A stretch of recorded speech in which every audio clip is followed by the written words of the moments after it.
apologize. We had a technical issue that took over.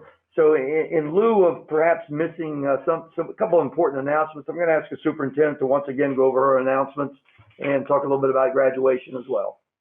All right, thank you. The announcements are included a couple of upcoming dates. May 25th is the Memorial Day holiday, no school.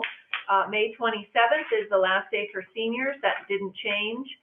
June 2nd, we will be in session, virtually, of course, if the state board approves our request for holding school on election day. June 11th will be the last day for students. June 12th will be the last day for teachers. We want to congratulate the Garrett County Teacher of the Year, Kista Powell. She teaches allied health and biomedical science at Northern Garrett High School. We also want to congratulate our newest student member of the board for the 2021 school year, Jarrett Michael Miller, who will be a senior at Southern Garrett High School, and our alternate student member of the board, Leah Elizabeth Wilt, who will be a junior at Southern Garrett High School. Also, I want to update the public and, of course, our seniors that we will be hosting an in-person modified graduation. Our final meeting, or our next meeting, is this Thursday in the morning, but we'll have some dates out tomorrow. Northern Garrett will be going first, so we want to make sure they have plenty of time to plan. We are going to have it at the college. We are going to allow some family members to attend, and we were going to go one student at a time so that we can follow all of the governor's mandates. We are thankful that he has relaxed some of those requirements that will now allow us to have our graduates and some of their family members out for an in-person celebration of their accomplishments. So look for more information to follow, but I think the students are going to be very excited. I think the community and the family are going to be very excited about some of the things that we have come up with, and are very excited to celebrate, celebrate our students. So I want to thank the entire committee for all of the planning. It's a lot. It's going to be a lot, but it's going to be worth it. So thank you. Thank you very much. Thank you, Katie. Yes, our student board member.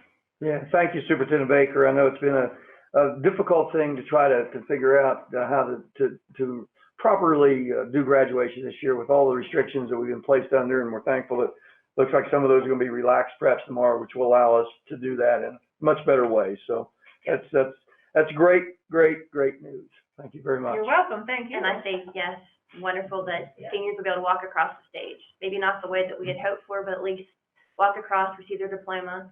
Right. I think it's the best we can do, considering the circumstances. Best we can do. Great. The next is our public comment. Let me read for you the instructions of public comment first. The Garrett County Board of Education is pleased to receive comments and ideas from our public pertaining to the policies, procedures, and/or practices of the school system. We ask that comments be limited to a maximum time of 3 minutes per individual, unless otherwise considered by the board president. There will be no discussion or action taken at this meeting, but may be considered at a future meeting. Issues that are specific to individual employees should be referred to the immediate supervisor for appropriate consideration and review. Rude, slanderous, or threatening remarks or other behavior that is disruptive, interferes with the order of the meeting will not be permitted. Well, we had an enormous amount of comments that came to us for this meeting. Actually, we had 74 comments, public comments, 60 of which will be read tonight because those 60 came within the parameters that were given. 4:30 yesterday was the cutoff. There were others that came to us individually that we will be getting in touch with those folks and saying that those will be a part of our public record. They can be read at the next board meeting on the 27th if they choose, and I will personally get in touch with each of those people to ask what they would like to happen. But tonight we will read for the consideration of those who are involved in helping us make very important decisions for our school system, and we are very glad that there are people out there that feel passionately about our school system. So I'm going to read the first 20. The next 20 will be read by, I think, Mrs. Siebold, and the final 20 by Mrs. Rinker, and that will get us through the public comment session.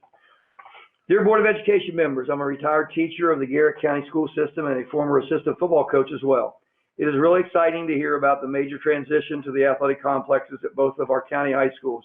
This improvement is long overdue, especially with respect to injuries on sloppy fields as well as cancellations that attempted to preserve the surface of the future games.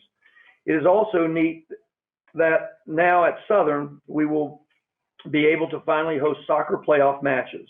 That in itself will be a savings for travel money. I can't help but think about those also having a track at both schools.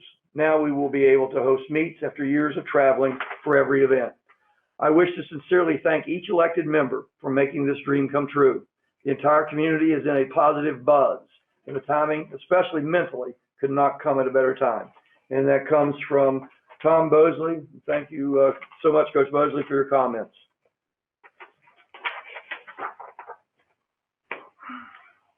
The next comment comes from Mr. Tom Doyle. Board, at such a time as this, we need to use some brain power to decide if things shouldn't be put off until the entire country is back to some kind of normal. All county state spending should be reviewed with scrutiny. With cursory look, and you will see that the country's economy has been devastated, and it will be quite some time before any normalcy arrives again. Please take a long look at any spending and a knife to all existing budgets. We need good old common sense. I've been in the county for 52 years, have never looked back. This is my county, and all the people need a break. Thank you, Mr. Doyle. Lisa Schwarzentrooper has provided the next comment. I would like to ask why the consideration of expanding, altering the present fields at Southern High School. Discussions about school consolidation in our county, lack of internet access for many students, as well as a lack of increased population that was predicted. All factors to think about. The idea of having AstroTurf would be a great idea, as well as simply expanding the existing track to meet requirements for competitive events. Maybe more community input is necessary. Thank you, Mrs. Schwarzentrooper. Jerry Fike, as a Garrett County native and Southern High football alumnus, I am writing to express my opposition to the plan to destroy and relocate the Southern High School football field. I feel that some of the money would be well suited to renovate, improve, and expand the current facility. The current football field is a major part of the school history and serves as a cornerstone to the community's heritage. Over the years, it stands as a memorial to countless memories to thousands of students, teachers, and football fans throughout the county. I would liken the destruction of the field to what was done to the Garrett County Courthouse, removing historical monuments and changing history books. I am not opposed to building a new facility at all, or any of the other sports, but this landmark must be preserved. Thank you for your consideration in this matter. Thank you, Mr. Fike, for your comments. This comes from Buzz Johnson. Time for a new game plan. The idea of relocating Southern High's football complex to the track practice soccer field is unwise. This proposed location has been for years the subject to water runoff from the sloping east side parking lot, as well as steep bank hillside on the south side of Southern High School. Even with fields for drainage installed under the AstroTurf, an extensive drainage system around the perimeter of the field would be required. This would significantly increase the cost of the project. There has been washouts on the baseball and softball fields near this location. Another concern is the closer proximity of the planned field to Dennett Road. Pole lighting on both sides of the field would create a safety hazard for drivers after dark, being blinded by the very bright lighting. There are other options to consider. I suggest upgrading the track where it is presently located to standards for competitive track meets. I further suggest upgrading the football field where it is presently located with AstroTurf for football and soccer games. After doing some research, I am sure this is feasible and would be in compliance with NFHS regulations. If not, adjustments could be made at the present location. I hope you will give this letter serious consideration. If I can be of any help, please feel free to contact me. Don't let your legacy be the board that destroyed a beautiful football complex that has been improved, enhanced, and loved by citizens of the community since 1954. Sincerely, Lon Johnson. Thank you, Mr. Johnson, for your comment. Corey Bosley. My name is Corey Bosley, a 2005 graduate of Southern Garrett. I would have given anything to have a state-of-the-art complex to play football on, not only for football games, but for soccer, track, and field, which Southern has not had a home track meet in over 15 years, and numerous other community events. To hear our county can provide a new, up-to-date complex at both Southern and Northern is great. This project at both ends of the county will provide for more than just the high school age kids. The youth of our county will also be able to use those fields to grow and develop year round. The spring sports practices can be held on turf when the baseball and softball fields are too wet. This will be a great stride to the future of our current high school kids, and more importantly, to the youth of Garrett County for years to come. Thank you, Corey, for your message. This is from Amanda Bosley. To whom it may concern, I am writing you in support of the new football complexes for both northern and southern high schools. I understand it is a large project. However, I think for our youth and community, it is a great opportunity to have state-of-the-art facilities available in our area. The opportunity may not arise again, and I believe we can benefit from it. If you have ever attended a sporting event in our county, I think you can agree, sports are a very important part, not only for our kids, but also for our community. These new complexes will be an amazing opportunity.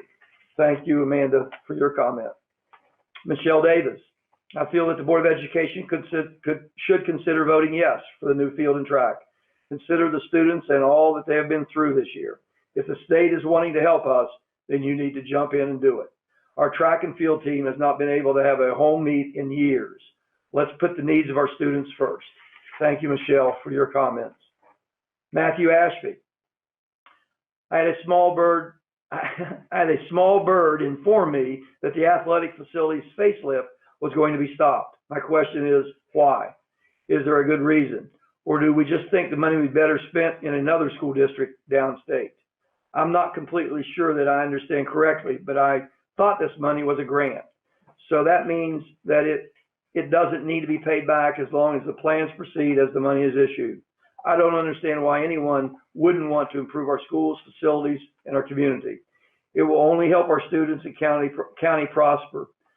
Some families relocate due to the conditions and assessments of local schools. If this project were to not happen, you would be doing a disservice to all athletes and future athletes of this county. Plus, what about all the alum, parents, grandparents that would get to watch and enjoy their child further advance their own abilities? You have to have a sense of pride in knowing that those new facilities could one day potentially grow a professional athlete, not to mention the good that sports and team activities does in the development of everyday life, building skills. It teaches young minds to work as a team, strive for greatness, work on their craft, and better themselves. It gives them the ability to be accountable to each other. It gives them an outlet for a poor home life, drugs and alcohol, and lack of motivation. Sports were and still are fundamental in creating the person that I am. I think this project should happen as well as looking at other facets to upgrade to give the students and the next generation the best possible chance of success and thriving. I have played all of our local sports from a very young age and still continue to play in men's leagues, coach our youth, and attend a majority of our athletic events. I spend quite a bit of time and money on snacks, admissions, merchandise, donations, etc. I look at all of this as an investment into the growth of the next generation. Without them, what is the point? Instead of looking at the monetary value and what could and would be better, why not just look at the things one piece at a time? Yeah, it might not sound that great to the common citizens of the county, but that don't have children or want to see our county get out of a standstill, still stuck in a past hole. No better investment can be made than into molding the youth of the next generation of our future. We may care for them now and coddle them now, but who will be the ones taking care of us when we get old? It's a cycle. Let's get off our high horse and stop pretending like what's worked for the last 30 years is still all well and relevant. Things change, people change, time changes. As an education system, the number one goal should be that of being a mentor and light, a teacher and an example for the next generation. Good enough or okay doesn't cut it. If we all put a little more time and effort and a little more into just doing the little things, think of the possibilities. I could go on and on, run on sentences, no paragraphs, no proofreading. I'll leave you with this. If my generation didn't have the generation before me to lend a helping hand and teach and mold me, where would I be? Where would you be?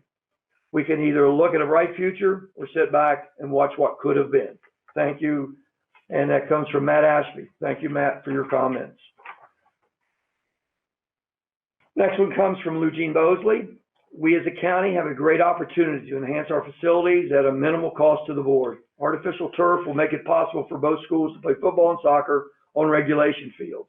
They will play without all the mud and slop so often is a part of our seasons. Please approve the funding to proceed now. This great opportunity may not be available again in our lifetime. Thanks for your thoughtful consideration, and that comes from Dave and Lou Jean Bosley. This comes from Bob Bowl, to whom it may concern. I'd like to add my opposition to that of many of my friends who are totally opposed to moving the present football field to the proposed new site along Broadford Road. I can't begin to imagine the traffic mess this would create. I certainly feel that there are many educational projects that are significantly more important than an unnecessary change to the football field with all of its related costs. I think that we know that educational funds are going to be very hard to come by in the state of Maryland, as Maryland comes from under the huge cost of fighting the coronavirus. If necessary, use the funds for enhancing education. If the rumor I hear about closing SHS VOAG complex is true, I also oppose that. Thank you, Mr. Bowl, for your comments. The next comes from Don Washington. Dear Garrett County School Board, I am writing this letter of support of accepting the funding for creation of 2 athletic fields and an 8-lane track at the 2 high schools in Garrett County. Sports are very important to Garrett County. For years, our student athletes have had to practice and play on facilities that were in disrepair. Now we have the opportunity to fix that. Please vote yes and accept this money so that our students have what they have been missing and many other student athletes have in the state of Maryland. Thank you for your consideration of my comment. Thank you, Don, for that comment. Mike Benninger, elected board members. I would like to express my absolute support for the turf field at Southern and Northern High School.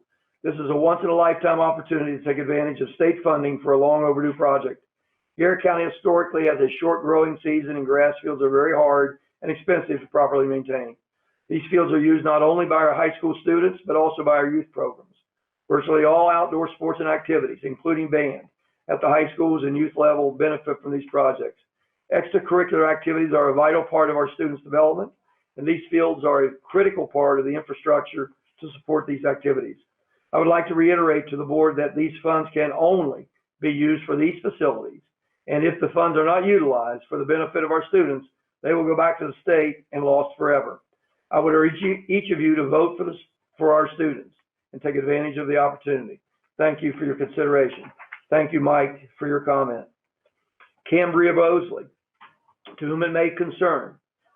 Hello, I hope this email finds you well. My name is Cambria Bosley, and I'm a graduate of Southern High School class of 2015.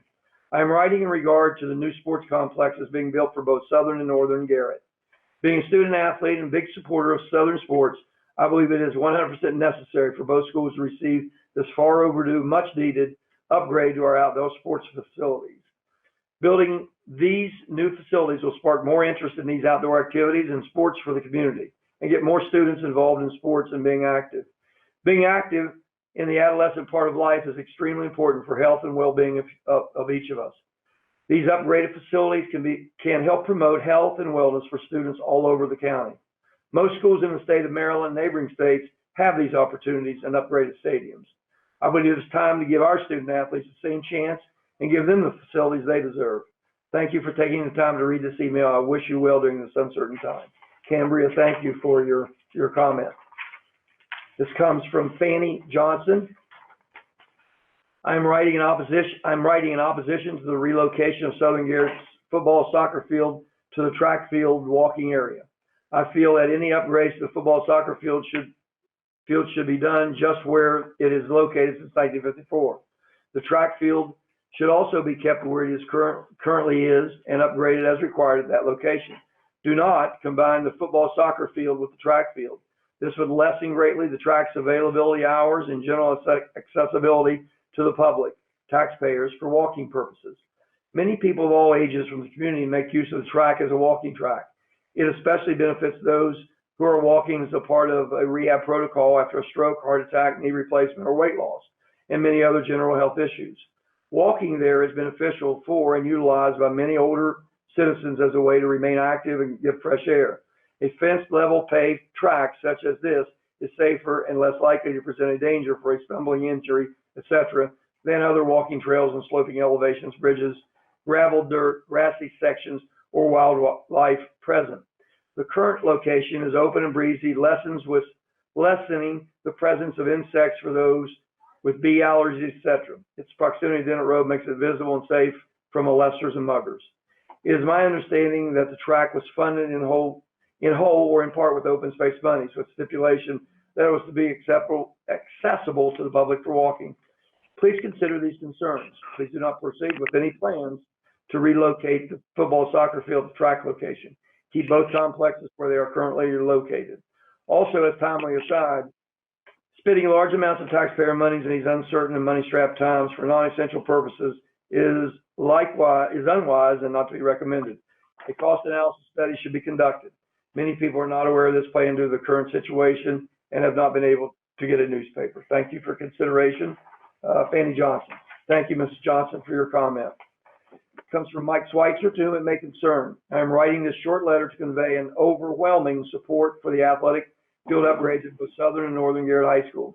This project is long overdue and something both the high school and youth of the county desperately need.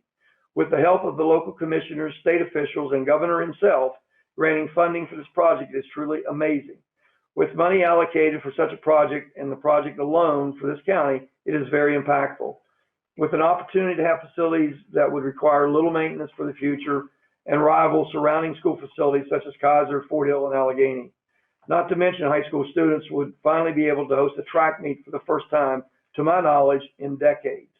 Saving money, having to participate in nothing but away events. Youth being able to have events in place to learn and grow for their future high school athletic teams on a field that's not already torn up. The Tournament of Vans at Autumn Glory being performed on an updated field regardless of the weather conditions during that time of year. I think it's also something the community will take pride in. I personally see no reason why this project would not happen and no reason for it not to happen. It's a slam dunk. It's a no-brainer. It's making both schools better. This is something I would imagine everyone wants, making our schools better. And yes, athletic facilities are a part of that process, especially with money that is granted to us. And this alone. It can't be used for anything else. Don't give it back to the state. Passing on a project like this would be such a huge disservice to the youth of the county. Vote yes for athletic field upgrade. Thank you, Mike, for your comments. Comes from James Schweitzer. Please vote yes on funding the sports complex. Would bring additional revenue in for all of our sports. James, thank you for your comment. The next one comes from Kevin Lillard. Dear Board of Education members, I've learned that the Board of Education may be reconsidering moving forward with the 2 football field projects at Northern High School and Southern High School. I am, to say the least, dismayed and confused by this decision. Our student athletes deserve better than this. The current fields are dangerous and outdated.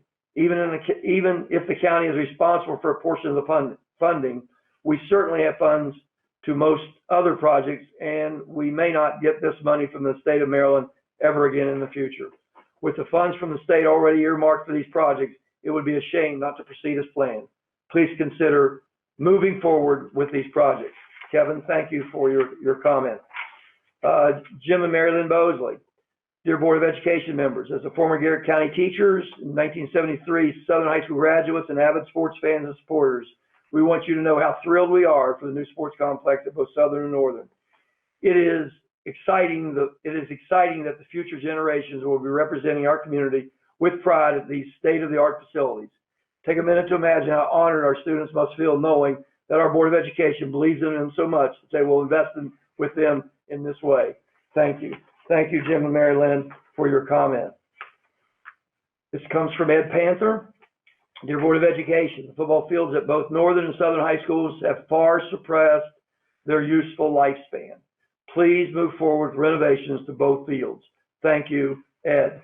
Thank you, Ed, for your comment. This comes from Larry Smith. I believe this is a good project and will benefit all involved, not only soccer, but every sport with a feeder program into both high schools' athletics. Comes from Larry Smith. Thank you, Larry, for your comment. And with that, I will pass the comments on to Charlotte to read the next 20. Thank you.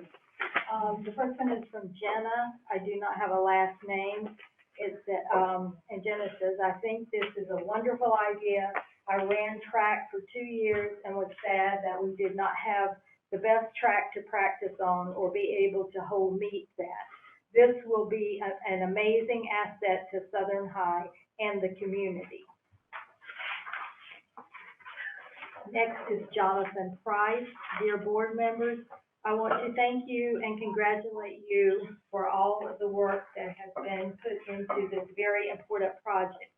We have been playing soccer at high school level for over 20 years. Unfortunately, obstacles of non-regulation size fields, safety hazards on the sidelines of our game fields, and various other obstacles that were not thought of at the time of construction for our existing facilities. These facilities were mostly built before organized soccer existed in our schools. This being said, the future with our new turf field and stadium is extremely exciting. We will no longer have to worry about fields being large enough to host playoff games. Our athletes will have a surface that the ball will travel through to where they kick it, instead of clumps of grass causing the ball to jump and not roll straight.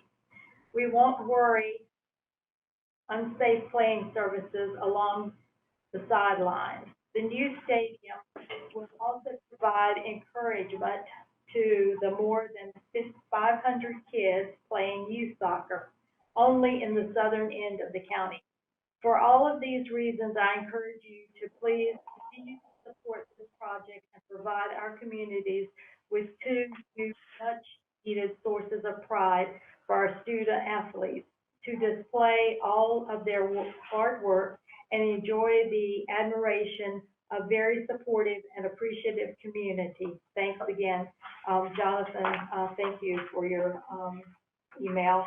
Also, and I would like to thank you. Sorry, I missed that. The next email is from Orrin Yoder. And Orrin says, I've been waiting and watching with great anticipation to see the building of the new soccer/football field at Southern High School and putting turf on the existing field at Northern High School. If this is to be completed in time for this fall athletic season, should we not be getting started as soon as possible? I know Southern's field is undersized and has complicates the situation, as it may be necessary to move the field. Southern cannot host playoff soccer matches because the field does not meet specifications. I feel our students are hardworking, dedicated athletes and deserve facilities as nice as our neighbors in Allegheny County. I am not sure what effect the coronavirus has on this project, but I urge you to start this project as soon as feasibly possible. Thank you, Orrin Yoder. Thank you, Orrin. Next is Samantha Swift, to whom it may concern. I hope you find this email among the mass amount of others supporting the development of a new athletic field and 8-lane track. I am not a student, a parent, a teacher, or a coach. I'm a Southern High School alumni and an all-state runner who gave 4 years and 8 seasons of my life to a rundown track. I spent countless hours training to represent my school in the best way I could, and all the current track did was get in my way. I saw teammates trip over cracks and slide through the crumbled pavement the night before a race. In 4 years, I never got home track advantage because our track wasn't suitable for races. I ran every single AMAC championship at Kaiser or Mountain Ridge because we couldn't host. During cross country, we rarely got to do speed work because we were afraid the current track might do more harm than good. All the things I've said so far barely scratch the surface of the mountain of obstacles the current facilities create. A new track and field will make Garrett County Schools fierce competitors at the state level. I know it may be hard to understand if you've never experienced it, but take it from me because I've been there. I have ran in the track cross-country state championships. I have been to dozens of high school athletic facilities, and they are all newer and better than Garrett County. Garrett County athletes are at a disadvantage, and they deserve better. These kids take pride in the hard work and determination they put in to represent this county. The time is now to step up and show your support for the kids. Yes, yes, for the new athletic facility. Thank you, Samantha. Diana Ashby, hi, I just wanted to voice my opinion about the new complex you planned on building. Although it looks great on paper, I worry if the monies will be there for upkeep after 10 years. Will the money always be there when needed to pay bills? I read that other teams could use it, but is that really feasible? How much would the bands and soccer teams get to use it along with the younger teams? Who has first priority? It seems we just got the old field up to par. Great lights, scoreboard, etc.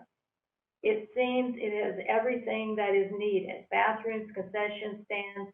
I'm not sure I understand why it needs moved or built. Are there not more important things like building new schools that would have air conditioning? Just voicing my opinion, no hard feelings, go round. Thank you, Diane. Kevin Tasker, I hope this gets done. We really need a new track and football field. There is a lot of kids in track alone, and they have to travel to every meet. The team and community loses out on a lot of revenue at a track and events. Some of these events have 12 teams competing at them. I hope you can get this done for the future of our children and community. Thank you for your time, Kevin Tasker. Thank you for your email.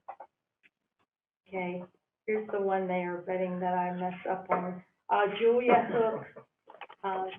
Oh, good job. Hello, I hope this email finds you well. Living in a small town, Garrett County, I had heard rumors of the possibility of Southern High School receiving grant money for a new track and football / It wasn't until I saw some of the latest information that I knew the Southern Athletic Program would be moving forward in hopes of this happening. I, for one, am active in our local youth and high school sports programs. My oldest daughter has been a varsity cheerleader for 3 years. Lord willing, 4 if life goes back to normal. My other 3 children are also active in football and cheerleading, as well as track, baseball, and basketball. They all show great potential in these areas. As a sports mom and coach in this town, I believe that this is something that is very much needed in our community. As the former head cheerleading coach for our local youth program and all of the athletic, and a current middle school track and field coach, I can say with absolute certainty that this is something that would only benefit all of our schools and all of the athletic programs.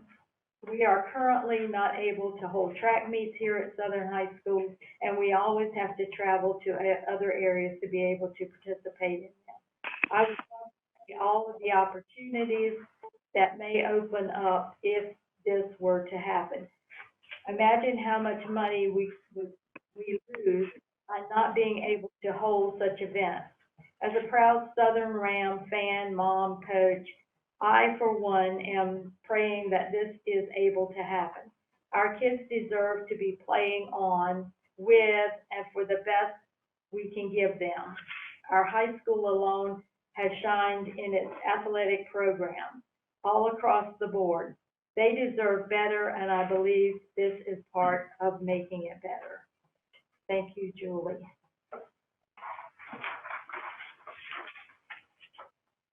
Shannon Warnick, to whom it may concern, as a former Garrett County athlete, I can personally vouch for how wonderful this addition would be. We were always the only dirt fields and non-rubber tracks in the state, requiring us to almost always have to travel for any postseason games, meets. Southern High and Northern High always had an advantage playing on their own fields because their opponents practice played on turf fields. But when they had to travel 9, 10, they were playing on a turf field.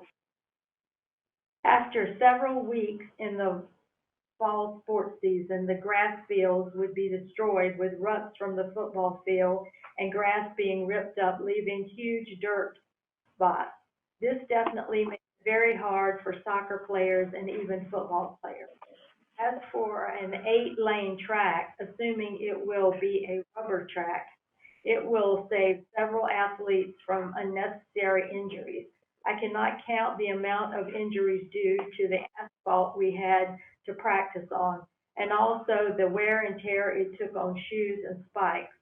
Having an 8-lane rubber track would allow Garrett County to be able to host more track meets and also hold bigger events like the regional meet. We were always forced to travel for meets because no one wanted to compete on our tracks, and I do not blame them at all. I personally hated practicing on asphalt. I did not attend Southern High School myself, but my children will attend the school, and I know how much a new sports field and track can help impact the sports in the future for the school. I spent 4 years competing on the sports field and track, and have always hoped by the time my kids reach the age to be using them that they would be updated and new. I support this build. Thank you, Shannon. Michael Warren. Garrett County athletes have been at a disadvantage for years in regards to our soccer and football field. Our athletes should have the same benefits as all the schools around them. My understanding is this money earmarked by Governor Hogan and in the current situation with the state, I am sure it would take a long time to have this opportunity again. Thank you for your time. Thank you, Mike. Janet Tasker, to whom it may concern, this email is being written in favor of the new plans for the football field/track.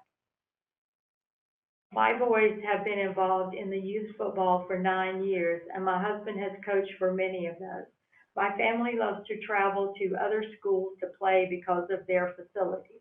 My oldest son ran track, and he wasn't able to wear his sprinting cleats on the track we currently have because it ruins them. The school isn't able to host home track meets. The athletes practice so hard, and they do very well competitively. But it would be great for the other students and community members to be able to watch and cheer them on. I highly urge the board members to vote for this amazing change that our athletes deserve. Thank you, Danielle. This one is Just the very bottom. from Elworth Lambert. And it says, we are very much against the moving of the football field at Southern High School. And thank you for your comment. Mike Harvey, to whom it may concern, I am writing in reference to the recent proposal of the new athletics facility at Southern High School. I've been the Southern High School girls assistant track coach for 2 years, and have been the Southern High track jumpers coach for 4 years. To say we desperately need this new facility is an understatement. The current facility is a safety hazard to our student athletes. The track surface is loosening and cracking, and it's only a matter of time before someone seriously injures themselves. In addition, we haven't had a Southern High home track meet in over a decade. Every year, our track team qualifies multiple kids for the state meet. Southern High has several state championships in track and field events. It's a shame so many extremely talented student athletes year after year have to train in a facility that doesn't represent their level of talent and commitment. Let's finally give them the facility they deserve. Please vote yes to move forward with building this facility. Sincerely, Mike Harvey. Thank you, Mike. Michelle Ross. This field is an amazing opportunity for our students as well as the necessity for the continuation of our athletic program. I fully support the idea of accepting the state fund and proceeding with the project. Sincerely. Thank you, Michelle. Dave McLaughlin. My name is Dave McLaughlin, and I have been a lifelong resident of Garrett County. I'm writing today to voice my support for the funding of the new athletic fields at both Southern and Northern high schools. It is my understanding that the funding made available from the state is strictly earmarked for these projects. And if not used for these projects, it is to be returned to the state. I truly don't understand any opposition to these projects. The athletic fields will benefit both schools, junior varsity football teams, junior varsity boys and girls soccer teams, both bands, both boys and girls track and field teams, not to mention area youth sports teams. The youth benefiting in these project numbers the hundreds, and at the end of the day, isn't that what we want? I've heard the Board of Education members state they want to give the youth of Garrett County the best opportunities to be successful. So if that is true, the funding of these projects should be unanimous. Thank you for your time. Thank you. And that's Harvey. Good afternoon. Thank you for taking a new field facility into consideration for this year's budget. Current conditions of the track are deplorable, with cracked, faded lines, no real jumping pits, shedding black tops, and the list goes on and on. It certainly is for serious athletes to train effectively or safe. Our surrounding schools have outmatched most all of our sports complexes, but Southern High's track shows that the largest disparity. Please help us close this gap and provide a safe and respectable facility for our track and field athletes. Thank you, Beth. Thank you. Devin Callis, to whom it may concern, I am writing this in my support for you to accept money from the state to build our athletic field. I believe this is a great opportunity for our school to expand its athletics with new track and field to train on and start bringing in new championships. Let's go Rams. Thank you, Devin Callis, and thank you, Devin. Anna Callis, I love the idea of a new track. It would expand the athletic department. This will hopefully bring new sports to our school. Go Southern Rams. Thank you, Anna.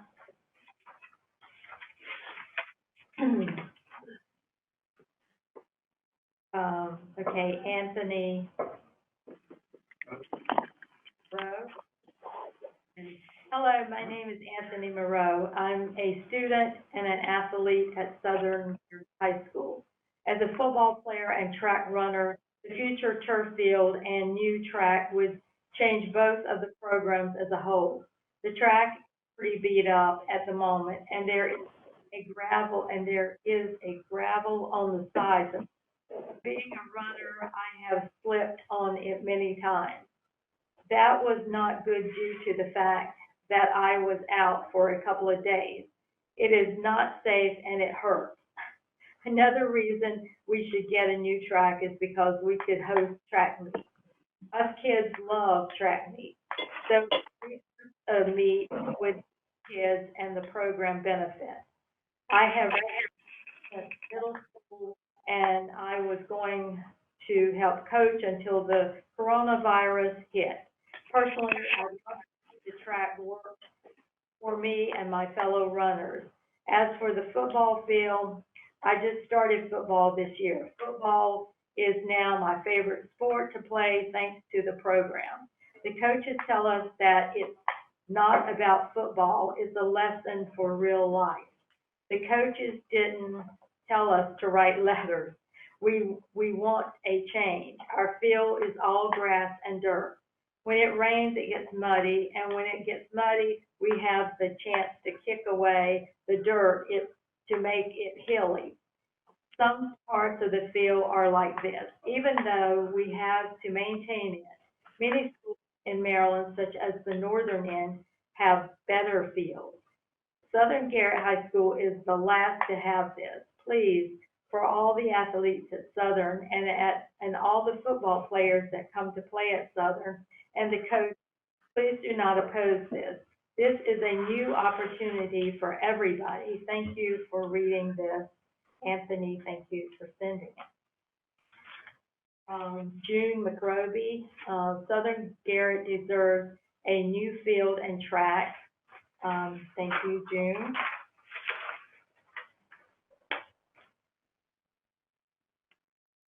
This one is from, it's the same one, another June McRoby, and it says the same thing.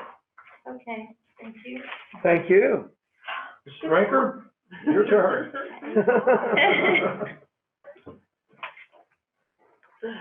This one is from Kelly Warnick. Once again, as a parent of a student at Southern High School, I am put in the position of feeling like I have to beg, plead, and fight for something decent for our children. There have been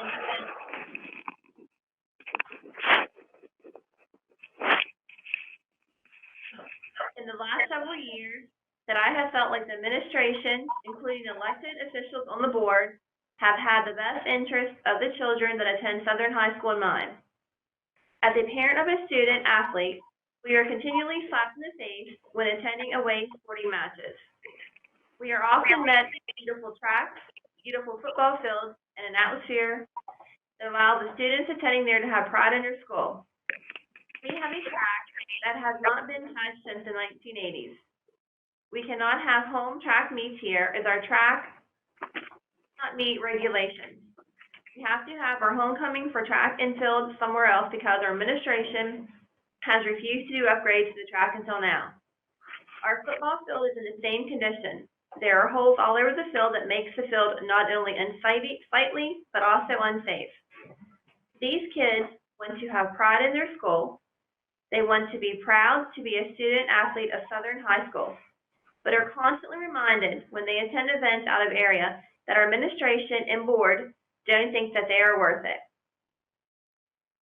You may not be a sports person, but let me assure you, not only student athletes take advantage of these facilities. Students gather at these facilities to support each other, to spend time together, and to build friendships that last well beyond high school. The track is used often by members of the community to enhance healthy lifestyles and provide an outlet for healthy activity. It is my understanding that the state has earmarked the money for this project, which in this time of budget constraints due to COVID-19, we are extremely fortunate that the money is still there. If we do not take advantage of this opportunity, the money will undoubtedly go back to the state and Garrett County. Specifically, Southern High athletes may never get this opportunity again. It is unthinkable to me that anyone that sees the lackluster condition of our facilities would vote against us. It is unthinkable to me as a parent of a student at Southern High School that anyone that wants to embody an environment of pride in our school and wants to send the message that our kids are worth it would vote against this project. Our kids are worth it. Not only are they worth it, but they deserve the nice facilities just like every other school in the surrounding area. If you are truly representing the best interests of our students, do the right thing and vote for this project to pass. Our students are worth it and they deserve this. Sincerely, Kelly Warnick. Thank you, Kelly Warnick. Next, we have Mackenzie Watering. To whom it may concern, it has been brought to my attention that there has been some pushback regarding the construction of the new athletic field and 8-lane track at both high schools in Garrett County. It is to the best of my knowledge that funding has already been accepted regarding this construction, yet members of the Garrett County School Board are planning on voting against it. As a 2011 graduate of Southern High School, my heart and Ram pride was ecstatic when I heard that for once, the state of Maryland and Garrett County were putting our kids first. An athletic field does not just mean one where sports are played. It's also a location where graduation takes place, ceremonies are conducted, camps are held, band performances or practices. Might I refresh that the Southern Garrett High School Marching Band was the 2019 Tournament of Bands. Class 1A Atlantic Coast champions. But most importantly, memories are made and will continue to be made for many years to come. At a time when there is so much to spare for the students of our community, why add to it by not granting and following through that can bring so much happiness and pride to both of our schools? In a small rural community, there is not a lot for students to look forward to. If the board chooses to back out of this construction, I hope each and every one of the members that vote no realize the disappointment and letdown that they are solely responsible not only for current students, but also for parents and bystanders. What happened to putting the students' best interests first? Sincerely, Mackenzie L. Watering. Thank you, Mackenzie. Justin Liller. I am writing to voice my support for installing turf fields at Southern and Northern high schools. This project should be of utmost importance to our community and any parents that have kids playing football or soccer. The turf will enable a much safer playing environment for the kids. The county seems to have money for all sorts of other non-essential projects where this project will actually benefit the youth of the county. Spot turf fields are very durable and long-lasting. They create a uniform appearance and are considerably safer than the grass fields that our teams have been playing on for decades. Sincerely, Justin Liller. Thank you, Justin. Landon Tasker. I am an athlete at Southern High School, and I feel we need to do turf on our field. When I travel to different schools to play and see their facilities and fields, it makes me embarrassed, to say the least, of our field, which is only getting worse every year. The field is practically a hill and turns to a dirt spot not even halfway through the football season. One rain turns the whole field to mud for weeks, and I feel all the athletes at Southern deserve better than a field that barely meets any athlete's standards. If you as a board have any respect for the athletes or coaches here at Southern, you'll lay the turf. Submitted by Landon Tasker. Thank you. Randy Durst. Garrett Board of Ed members. I would like to take this opportunity to express my sincere support for the new proposed football/soccer field and track. This is a project that is long overdue. I have been a strong supporter of Southern athletes for many years. I have had 2 children graduate from Southern Garrett, and I will soon have a grandchild graduate, all participated in sports. I have watched other schools from all over the state improve their sports complexes while Garrett County schools have remained stuck in the 1970s. I have witnessed our young athletes travel to West Virginia, Pennsylvania, and to other Maryland schools and stand in awe of their complexes and what they have to offer. I have personally stood at Southern football field and heard both fans and players from opposing teams laugh and complain about our fields, calling them the cow pastures. I believe education is more than sitting in a classroom.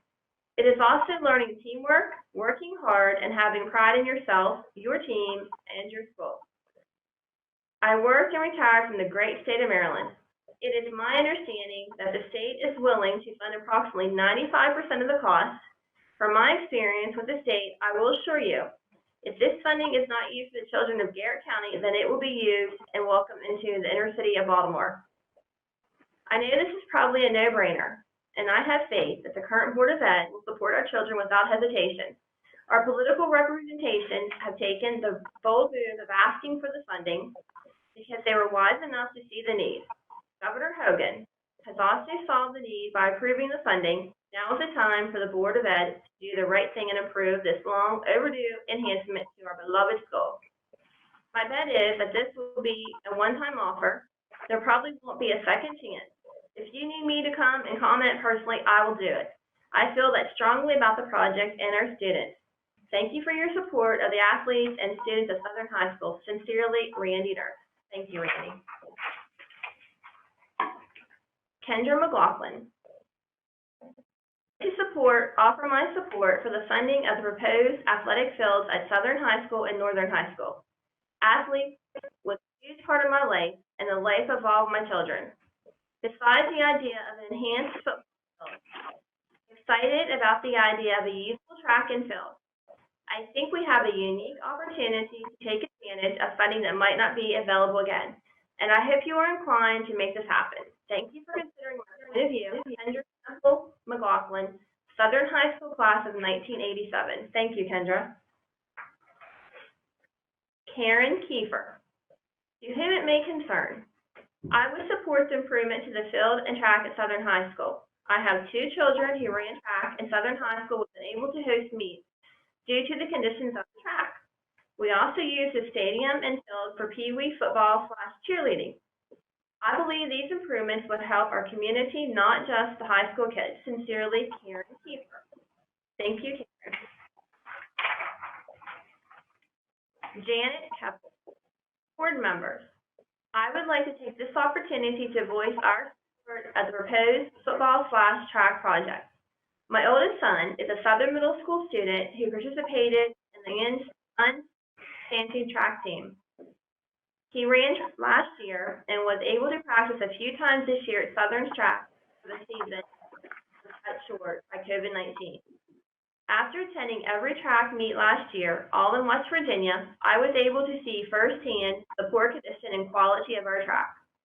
It would be exciting to have a track field capable of hosting a meet. We have a great athletic program at Southern, and we would love to see the track excel even more. It is very disappointing that the track facilities significantly lack in comparison to other counties in Maryland and West Virginia.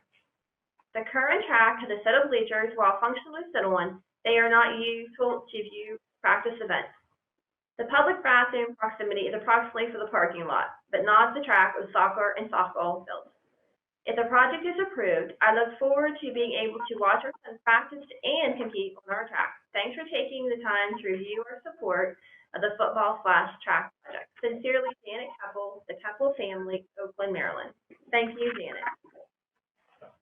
Gavin Warnick.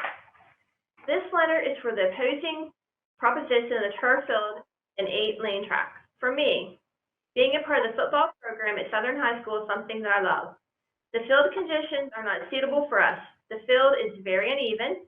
There are holes in the ground which could easily cause injury to us. With the track, we can have track meets at our school. It is embarrassing we have to travel to West Virginia to have track meets since our track does not meet standards. It is embarrassing that our students and parents make fun of the field and track that we do have. When I step on that field, I worry. I worry that I could break a hole in the field. When it rains, the field is muddy for weeks because of the horrible drainage. It is a dust storm in the middle of the season. We put in a lot of work to represent Southern High School the best that we can. We deserve a field and track that we can be proud of. As students, we should not have to beg for nice things. We see in other areas there are no fields and tracks as bad as ours. How is that these students deserve the things and we do not? Please vote to approve the upgrade of the field and the track so we can have a field and track that we are proud of that makes us proud to be students of Southern High School. Gavin Warnick. Thank you, Gavin. Beth Feldman. I just heard that you were thinking of moving the football field down to where the track field area is. At the area that floods all the time, I am very concerned about this idea as a 1966 graduate of Southern High. We like to have our traditions, and the old football field is one of them. It seems to me the money could be better spent. Linda Feldman. Thank you, Linda. Mackenzie Smith. Good afternoon. I am writing this email to you in support of the renovations to Southern Garrett High School's football, soccer, and track and field. As a Southern Garrett High School alumni who played soccer and ran track while in school, I think it is long overdue for the fields and tracks to be updated. A turf field has many benefits, not just for high school athletes, but also for the community.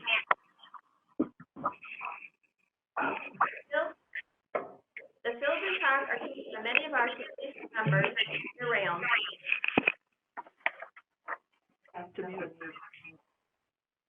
The fields are also used by many other programs that benefit the high school. Overall, I feel that this project is very necessary and will have many benefits to the community. Thank you, Mackenzie Smith. Thank you, Mackenzie. Sally Matlick, please, let's work together to get this built for our youth. Sally Matlick, thank you, Sally. Don't move on.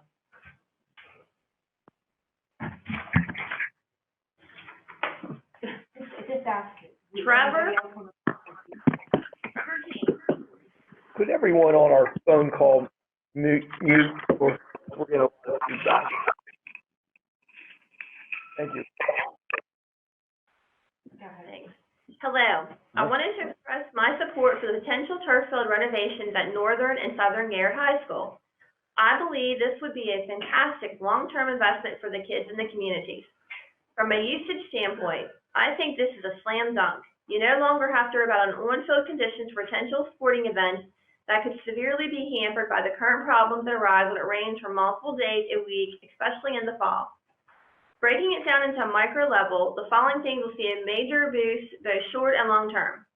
Aside from the obvious football team benefits, which will grab most of the headlines and deservedly do so. Soccer.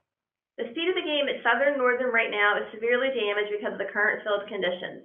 The current grass on a good day still slows the ball down, and the inconsistent terrain causes the ball to bounce awkwardly, which leads to erratic shots. This hampers development for certain skills for players who wish to take their game to the next level. Spending 4 years in a high school playing soccer on to be perfectly frank, crap surface can cause bad habits to form. Getting the new field is crucial and will alleviate many of these issues. Track and field. This is the most obvious benefit. Southern and Northern will now both be able to host yearly track and field meets, which drive in traffic and potential revenue from schools all around the area. I don't think anyone else needs added here. Anything else? The Tournament of Bands. One of the best events of the Autumn Glory weekend is the Western Maryland Tournament of Bands.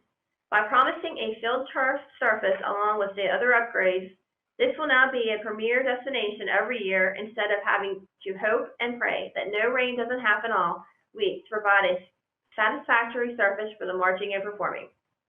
These are just a few things that I think will be a huge benefit at both schools. I haven't even mentioned how this will improve the atmosphere at graduation ceremony, different summer sporting events that could be hosted for fun, the mental boost of having facilities similar or better than schools that Northern Southern are competing against, etc. Anyway, I hope that the vote passes. I'm excited for the future of sports in Garrett County. This would be a fantastic way to kick off the 2020s, and let's be honest, this would also be such a morale booster in a time where we could all desperately use it. Thanks, Trevor King. Thank you, Trevor. Eric Watering, to whom it may concern. It has been brought to my attention that members of the Garrett County School Board are voting on postponing the constitution of the athletic complexes at Southern Garrett High School as well as Northern Garrett High School. From 1970 to 1976, I proudly marched on the Southern High School football field as a member of the Southern Garrett Highlanders Band. Practices were held on that field for band members who in turn performed at events such as the Macy's Day Thanksgiving Parade, Kentucky Derby, Indy 500, and many others. I watched my fellow classmates succeed athletically on that field while I proudly cheered from the stands. And then in 2009 to 2011, I was able to watch my daughter compete and build memories on that same field. Since then, there has had to be a tremendous amount of work needed to bring the facility at Southern Garrett High up time, a presentable standard, including, but not limited to, new bleachers.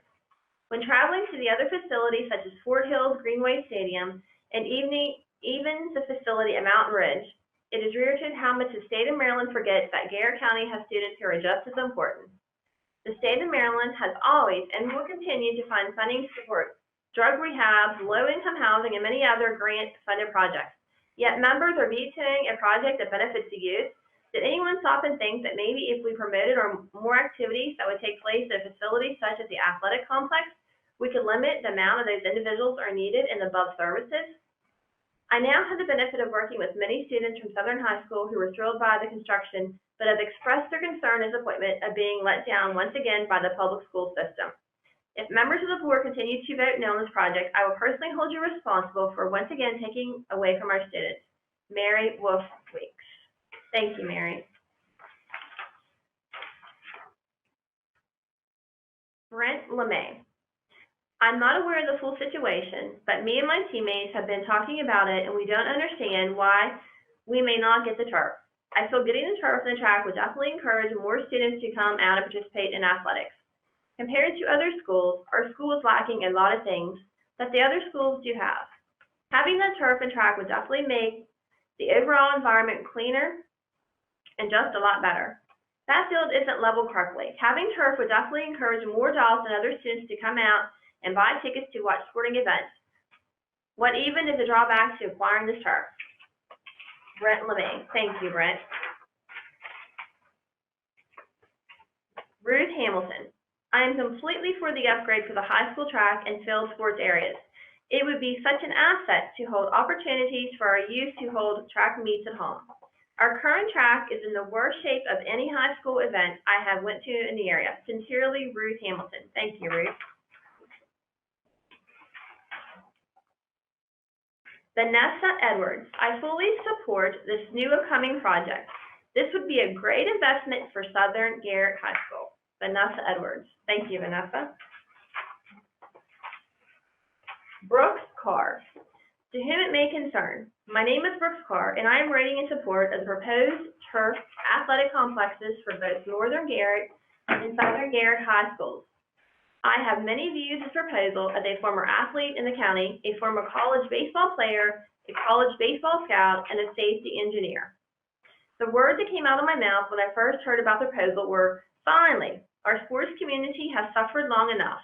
Our athletes get overlooked every day for being from a small area, being from 1A high schools, but because of our current sports complexes. College sport recruiters preliminary do the recruiting via internet, highlight films, etc. That being said, a recruiter is more likely to be drawn to an athlete that is competing on a nice turf field compared to a muddy half-grass, half-dirt field that they can barely make out who's on it. It is sad to think that that's how it works, but it is true. Take our bordering county, for example. All 3 high schools in Allegheny County have turf, and also have several athletes go on and play collegiately each year. Meanwhile, both Northern and Southern Garrett compete well with those schools each year and do not have as many student athletes granted the same opportunities. We cannot change where we are from or the size of our population, but we have a great opportunity to update our athletic facilities. Our student athletes are at a great disadvantage because of the weather that we face in Garrett County. Besides, for the few months it is somewhat dry, athletes have nowhere to train and better themselves. Adding a turf field will allow them to have somewhere to train during the winter months, where otherwise that would be stuck inside or nothing at all. This would also allow sports like baseball to be able to practice while the baseball fields are still unfit to use. In my college baseball career, we spent most of our time practicing on the turf football field because our field was unfit due to weather, and it was both safe and efficient. I do believe that our county has done a great job of maintaining the grass fields from year to year. But there is only so much that you can do with multiple soccer games and football games being played on each week. Not to forget Mother Nature throwing a wrench in everything as well. Soccer games on Tuesdays and Wednesdays, a rainstorm Thursday, and a football game on Friday ruins a grass field for the remainder of the year. This has been proven year after year on our current field. This also brings up all the risk of injuries that result from poor playing conditions proposed. It is very dangerous and wrongly unfriendly to be in full out sprint with chunks of grass missing, mud puddles, uneven playing surfaces, etc.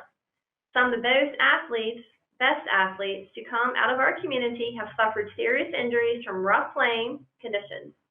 You may say that turf has caused many of our athletes to suffer knee injuries over the year, but that is not from the turf itself. It is from the body not being used being used to the environment in which they are performing on. Obtaining turf would enhance the safety of our athletes when playing at other schools as well. For some, these injuries in the long run cost them a chance to continue a student athlete careers at the next level. Speaking from experience, it was always in the back of my mind that there was mud and holes in the grass that I could easily get hurt. A turf field would all around lessen injuries, enhancing training for athletes, and all around make the sports they love less stressful and more enjoyable. All in all, I believe that turf athletic complexes are one of the top things that this community needs. This provides safer playing conditions for our athletes, a place for them to gain maximum potential from more difficult off-season conditions, a better chance to earn a scholarship to play at the collegiate level, and much more. I also believe in the long run this will draw more and more kids into playing sports, teaching them teamwork, leadership, and even helping some stay out of trouble. Brooks Clark. Thank you, Brooks. Caden Gank. This is Caden Gank. I am a sophomore at Southern High. I play football and would think the field is a great idea. The new track will benefit the track team and the field for every sport. Please make this happen. Caden Gank. Thank you, Caden. And I believe that was the last one that I had to read. Thank you, Mr. Rinker, Mrs. Seabolt, for helping to bail me out on those 60 comments. And then thank you, everyone who took the time to get in touch with us and give us your feelings on both sides of the issue. We certainly appreciate your taking the time to do that. Okay.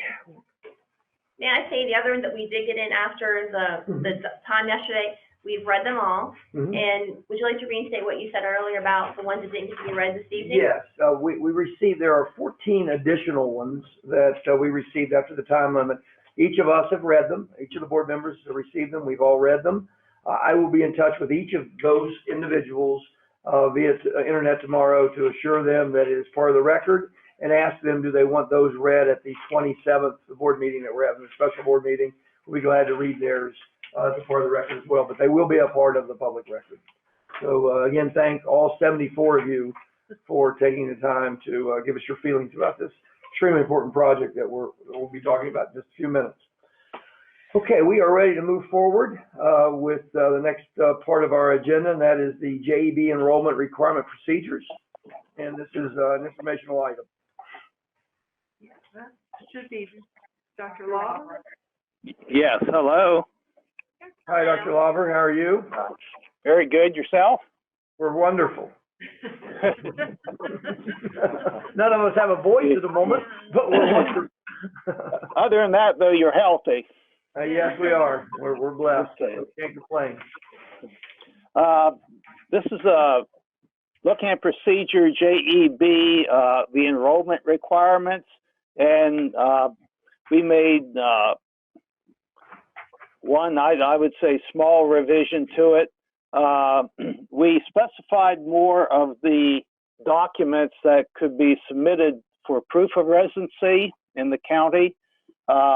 And we clarified that we would take telephone landline bills, but not cell phone bills, because cell phone bill would not necessarily have to have the address of where they reside. So it's not really a document that could be used to verify the residency. And then we added a statement just indicating that if we are doubtful about the documents provided, we do have the right to ask for additional documentation to prove the residency. And if they're non-resident, then the non-resident policy would apply. Mm-hmm.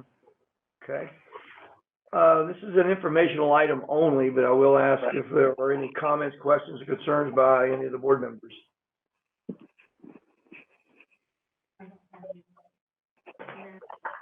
I don't think there are any questions or concerns, Dr. Lauber, so obviously that is a great job you and anyone who helped has done. We appreciate it very much, and this will be an update to this procedure that we will employ immediately. Very good. Thank you. Thank you. Thank you. Moving on, the next business is project bid awards for action tonight, and I'll ask our Director of Maintenance Operations to come and present the information, and we'll get a request from the superintendent once that information is presented. Okay. All right. Good evening. The first one is the bid award for the accident security vestibule. I provided a document that total project cost of $265,000. That includes the A&E contingency. We had one qualified bidder, which is Harbell Incorporated. So I'm requesting that the bid award amount of $220,000 be given to Harbell to begin the project. Superintendent Baker, do you have a recommendation? Yes, I recommend that we approve the bid to Harbell for this project. I think Mr. Wazlowski has done an excellent job in securing a safety vestibule. We weren't sure we were going to be able to do accident, but we went back and reworked some things, and I would recommend that we approve this bid. Is there a motion to approve the bid? So moved by Ms. Seabold. Is there a second? Seconded by Mrs. Rinker. Now there's discussion. For people that are listening or watching, can you explain what A&E is? I mean, we know, but some people may not when you're saying about the A&E on it. Yeah, A&E would be the architect and design, or architecture and design, any project management costs that we said that we incur in terms of those things. That's what A&E is. And then the contingency is just a holdback of money. When you're doing a renovation, you run into something that's not on the plans or something. You just hold back. We're using 10% as our figure, just in case, to give us some, a little bit of flexibility of something. Capture. And then one more comment. Can you tell them how this is being funded? This will be from savings in the operating budget. Other questions, considerations, concerns with regard to the superintendent's recommendation?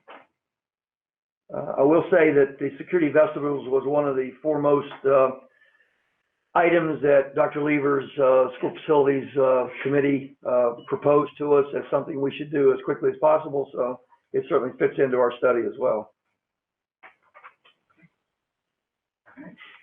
Okay, hearing no more questions or concerns, those in favor of accepting the superintendent's recommendation to allow the security vestibule bid to be secured for the accident school, please indicate by signifying aye. Aye. Those opposed? Aye. And we have 4 ayes, so we have unanimous for that. The next area of consideration will be for the turf fields, I think. Yes. Okay. Provided you documentation on, it's a 2-part bid. The first part is for the actual turf field installation, and then the turf field construction. Okay.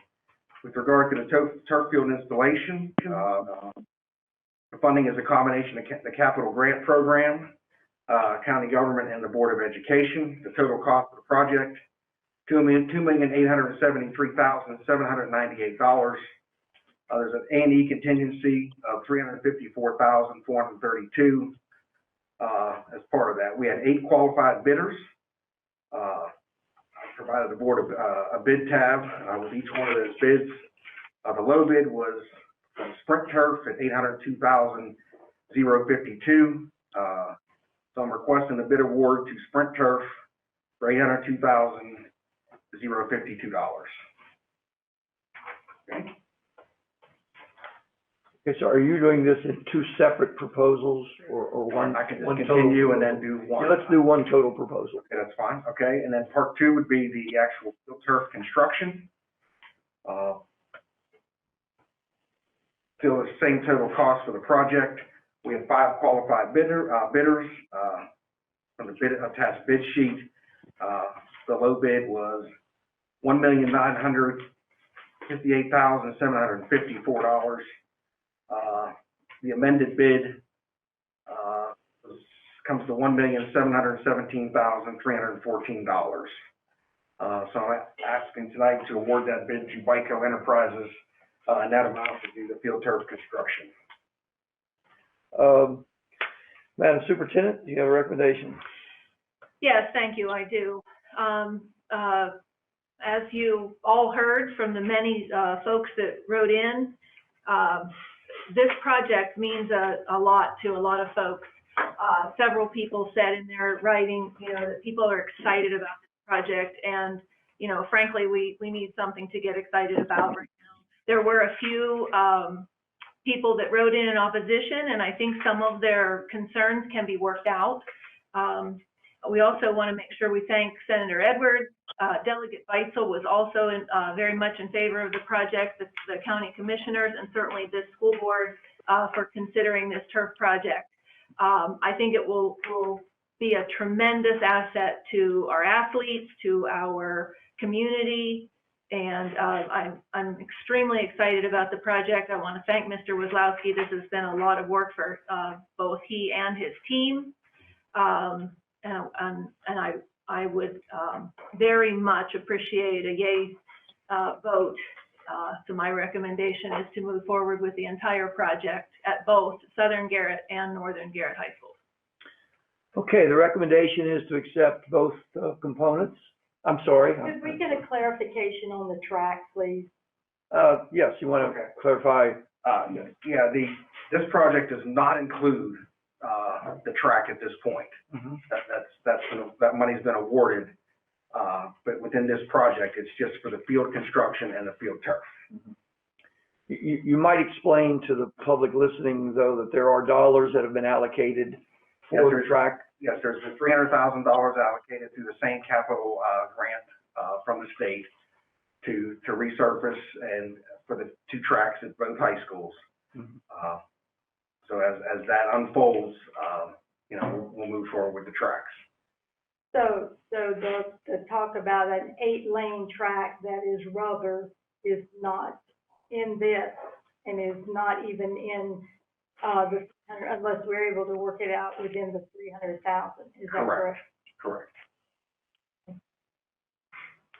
And I think it's fair to say that our plans are Yes. to try to make that track a reality by next spring. Yes. Track season is around, at least that's the Right. the plan of this board, is to ensure to the best of our abilities there is a new track at both high schools. Well, let's see where we are first, and we'll do discussion. You've heard the recommendation by the superintendent to accept both the construction bid and the award of the turf itself. Is there a motion to accept the superintendent's recommendation? This is Rodney. I'll make that motion. Okay, motion by Rodney Gotfeldy. Is there a second to the motion? I'll second the motion. Okay, there's a second to the motion by Matthew. Now we can open it up for discussion. I think listen to all the comments, we did appreciate all the guys. Some of them want to know why the football field cannot remain at the location is. Can you please explain that to people? Yeah, the number one reason is that in order to have a competitive, the same size soccer field at Northern and Southern, the current situation at Southern doesn't allow in terms of the space. And it's mainly due to the Senate Road building. It's all laid out. There's just not enough space, 8% to go down below. Okay. I could piggyback onto that, since I've been on field a lot of years of my life. That field's not even wide enough as a regulation football field. It's not a regulation football field either. And a soccer field is even wider than a football field. So to move that field took a lot of feet, not just a few feet, a lot of feet to make it a legal soccer field to host soccer playoffs on. And then baseball restricts us from going, making it wider in that current location. And can you also explain is not to destroy the current field, be moving some of these things, but we are intending to keep the current field at Southern High School for other community events, practice fields. So right now, Yeah, and thank you, Mrs. Rinker, for asking for that clarification, because we are intending to and keep the current. Maintain. Field, yes. Yes, yes. Okay, I have a question. There was one, that commented on the fact that it was open space, that was used to put the track in that we have there now. Okay. With the thoughts of that it was open space, the understanding is that the community has access to it. Mhm. Once we put a football field around the track, is that going to be a problem as far as, because when football is being played, or practices are there, and still walk the track, at that point, they will not be able to do that. So is that going to be a problem in doing it? No, visited the fields, they all have a turnstile type gate. In other words, so when it's non-use of the field, there's still access to the public to walk on the track. The one high school we visited in Hanley, Virginia, they allow people in the community just to use the field. It's that durable. They come out and they walk on it, or, just play little games and stuff like that. So it is a community space. It can be used as a community space. But it's a community space now that's only used for track. At that point, it'll be a community space that is used for football, soccer, and It's used for track. practice now. Right. I mean, the soccer team Right. practices on that. Right, but not the games and not the games. Sure. Okay. Yeah, but they'll be open to the public, to access, Okay. as a community space. Go ahead. And there was Project Open Space money used at Southern High School athletic stadium that we have currently. Right. So we're not infringing on any of the regulations that come along with the Project Open Space money Okay, either. but we are probably cutting back on the availability to the public. Perhaps 5 or 6 evenings a week, or 5 or 6 evenings a year. As I recall, and I don't know if you were on the school board then or not when those happened, when we built the track of things. As I recall, I was athletic director then. It seems to me like that it was said to us that the way the open space money works, with it being on Board of Education property, as long as it's not in use by the Board of Education, it is open to the public. And I believe there used to be a sign that was even there that said, public use when not in use by the Board of Education. So I think that's the guidelines that goes with that money. Right, but my point was that Board of Education will be using it more Correct. once it and that was Correct. what the person that Correct. wrote into it, that was the comment that they were also making. Monica? And something that was brought too about, actually there was a lot more, there was a bit about the football field, but several about the track part of it. Mhm. They said about how it's wet. Well, wasn't there years ago, there was a pond down there, correct, and it had been covered over? Down where the softball field now is. That was the old biology pond, that's what it was called. So will it encounter clear down to that far to where that pond used to be? No, there'll be a stormwater management, pond. It'll be probably in the upper end of that soccer field, what we're posted down the road, but it won't go that far down if I'm thinking of the right spot all the way down. Right. There'll be a pond there So that for was that, yeah. enough allowed for the drainage Right. for the water that used to lay there. Right. And I don't want to get ahead on the tracks, but some of the construction within the field, like you talked about water and drainage, that's all part of the field project, which then will be very beneficial to the track at a later date, because we're going to do some of the work now within this, but I don't want to get, too far ahead on that, but that's, since you mentioned water, that's really going to help the drainage. And I did hear some of the comments about water, and we did an extensive study at Southern really with all that water in terms of that pond, so that should really help all those fields drain as the water kind of works its way down to the pond. So that's all been considered in there. That should be very helpful. And I think it's important to piggyback on what you said about the two fields, because in the plan that we're proposing, that's being proposed to us, that we're considering, is to move the bleachers, move the existing lights to the new field, which will still leave a field for practice, for daytime competitions, for youth events, et cetera. There'll still be a scoreboard on that field. There will be, bathrooms and all the things needed for people to use the field. So, there would be actually 2 event fields going on at the same time at the southern end. So that's. I'm sure if all of us had our best druthers and you could have fit this into the existing field, that would have worked nicely. Yes. It just doesn't work. There's just not the square footage to do it, It works at Northern, it works fine at Northern, it just will not work. It will not work at Southern.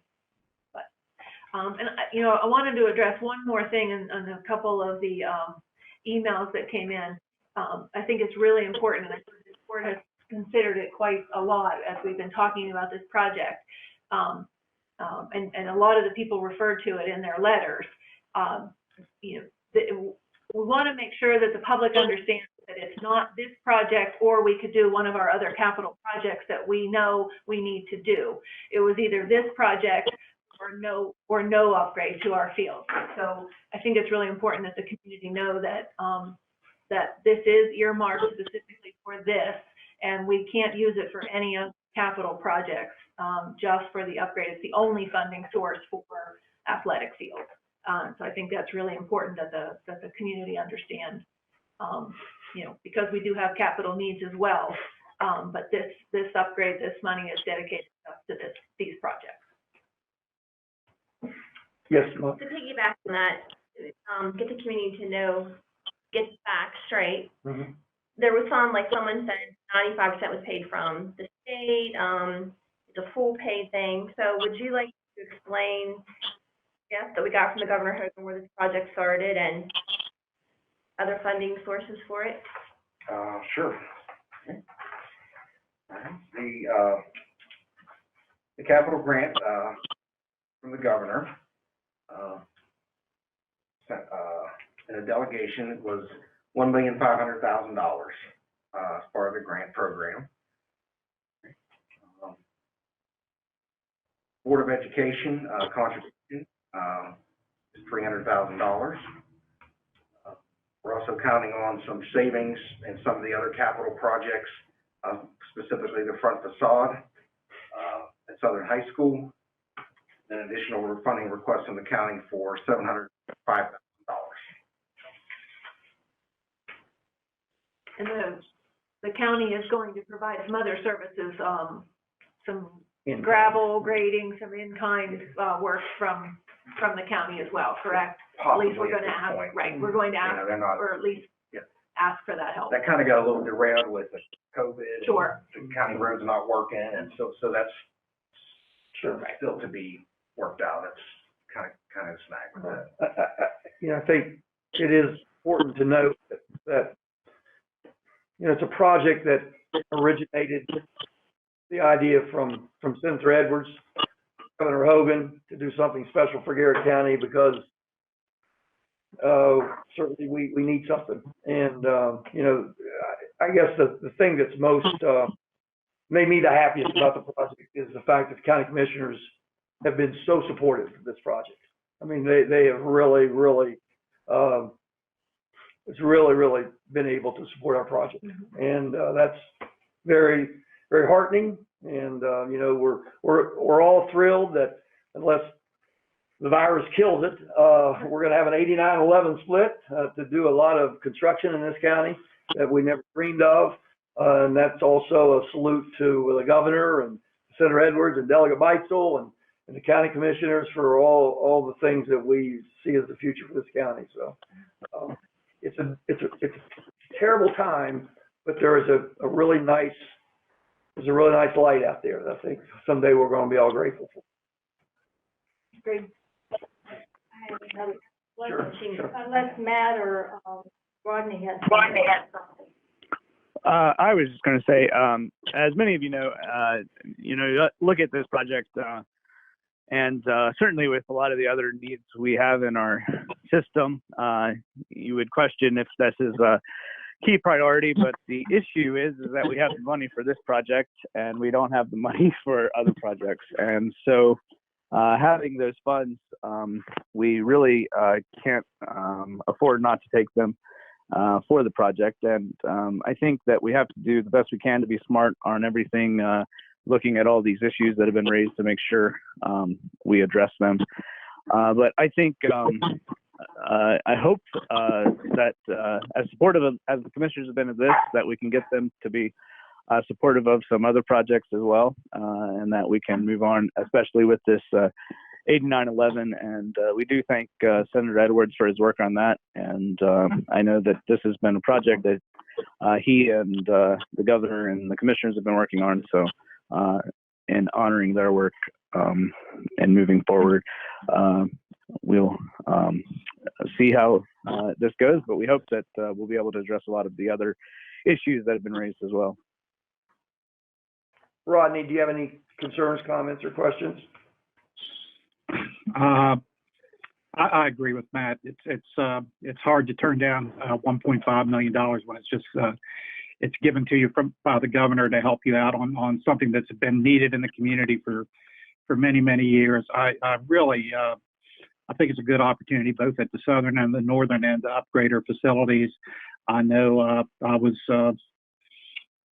a parent and president of the band boosters for years, and it was awful hard to get on that muddy field sometimes, and there was always issues with, well, you can't ruin the field for the football game, and so hopefully, the band will have good access to these fields in the future too. So I think it's I think we can't afford not to do it right now. Yeah, I'm sure both bands will have all the access they need, especially as good as our two bands are at the two high schools. I'm sure they'll get a lot of use. I think about the tournament of the band competition too, how exciting. Sure. Yeah, it'll be great.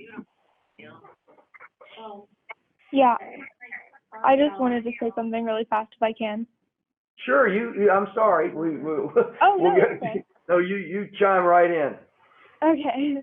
I just wanted to say that I agree with the overwhelming majority of the public comment that were in support of the new field, and I think that it's such a great opportunity for the community. And although the opposing opinions definitely had a point that the money could, we have a lot of other construction needs. I think that passing up that amazing opportunity from the governor would be silly, and I'm really excited about what this can offer for our community. Thank you, Katie. Charlotte. Okay, thank you. As I read the information, the emails, all of those, I really appreciate the folks spending their time and all putting them together. I would like to begin by saying that I believe our students deserve everything we can possibly give them. That was said a lot, that the kids deserve. And I find our students are exceptional, and all of the activities that I'm blessed to be able to attend, I always walk away very, very proud. And so I would like to say thank you. Also, I'd like for the folks out there to know that the money was from Governor Hogan, did come through Senator Edwards and Representative Heitzel and the county commissioners. And so when the news got to us, it was 1.5 million, and I thought, oh, I'm getting the roof for brought. and they said, no, it's for turf. And I thought, okay, well, not a roof, but it would be good for the field, for the students, and let's go with that. Well, as we got into the process of spending the 1.5 million, it turned into what is now 2.8, I believe. So as we look at this, I'm not saying to not take the 1.5, because like everybody said, it's out there, we've been offered the money, we should be grateful for it, and we should move forward with it. I'm saying that that's 1.5. And the fact that the football field had to be moved because of the regulations, not being the right size, the fact that other things came along and had to be moved. The price is, we've got to put in as much as Governor Hogan is putting in.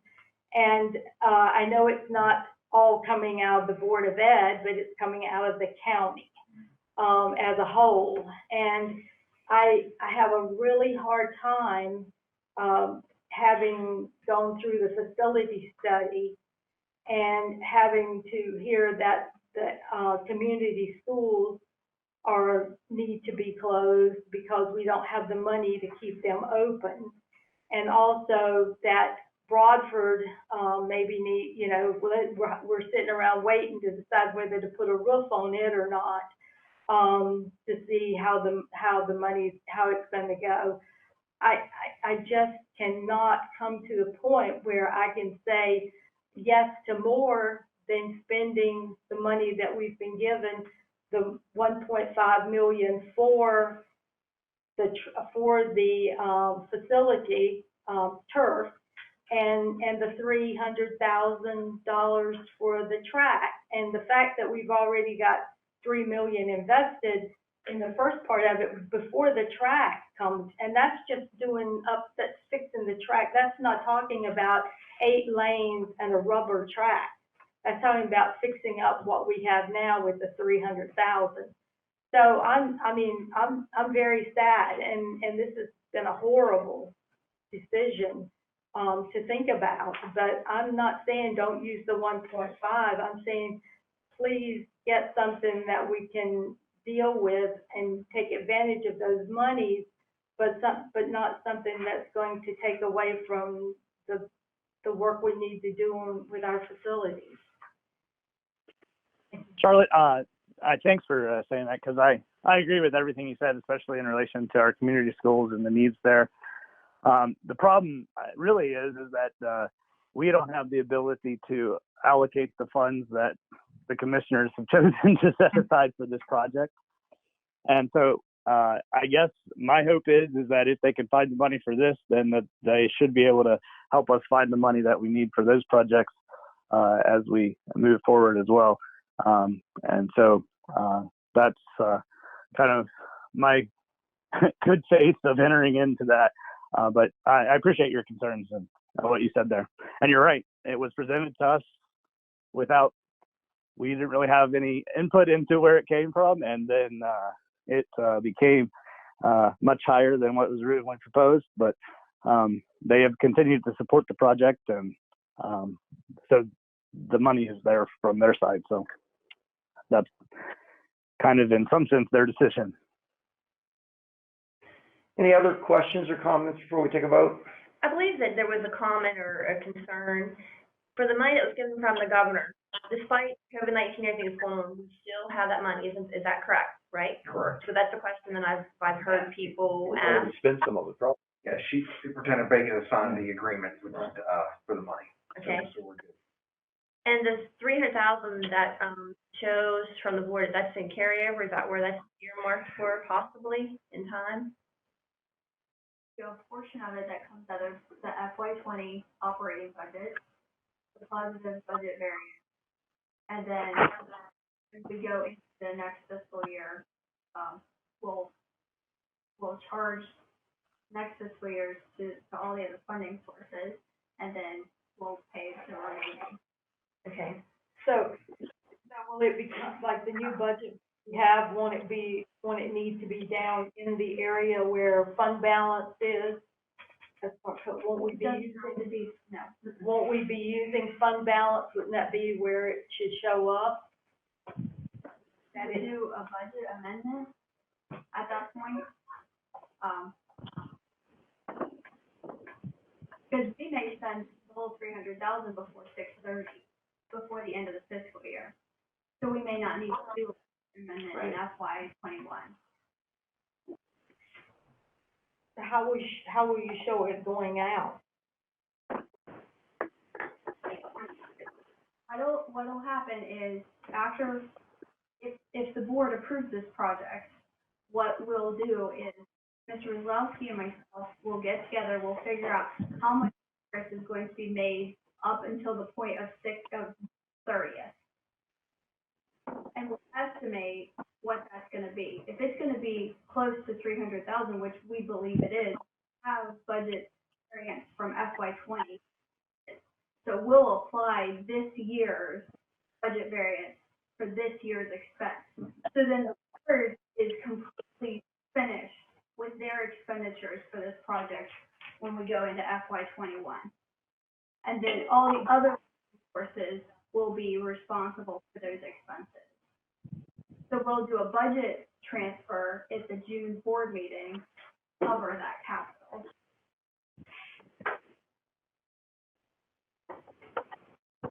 Any other questions, comments? Yeah. Mhm. I also think it's a wonderful thing to have. I don't agree 100%.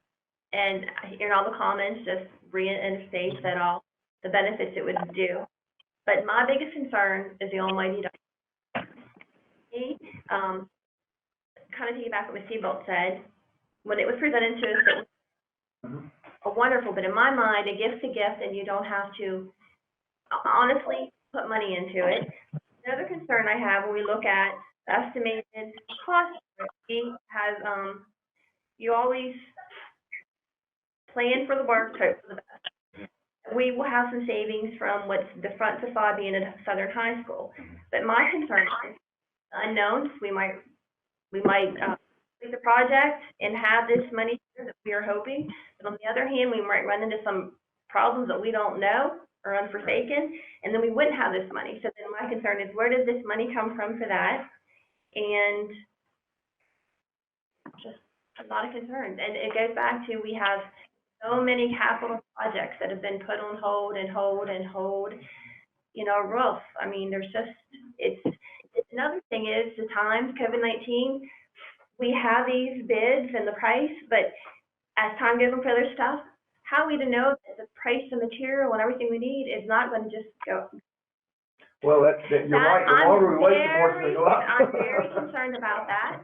The price of, But I'm saying the longer we wait, if we don't do it now, it's only gonna go up. It's only gonna cost more next year than it is this year. and then we're talking about the track, and that has been on, on the paper in front of me. We've had that on for years and years and years, hoping that we would be able to have it done since I've been on the board. And yes, the costs have went up because initially I think it was like $5,000 to do each one, and then we a little over $500,000 to do both. Even though you did say that some of it will be done with the within the construction part, yes.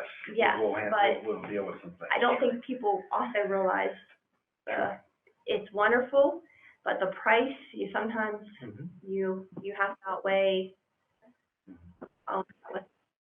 And then once the turf, if it proceeds and is done, then do we need to buy extra or equipment or things to take care of it? Like, is that in this, or is that another? That's included in the cost.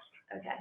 The Sprint Turf will provide us the equipment that we need to sweep or clean the turf, all those kind of things. Okay. And we got a 10-year warranty as part of the deal. So there's a lot of things that are within Sprint Turf provided to us. GMAX testing is very important for, the prevent injuries and those kind of things. So there's a lot of things within the bid that the companies will provide for us going forward.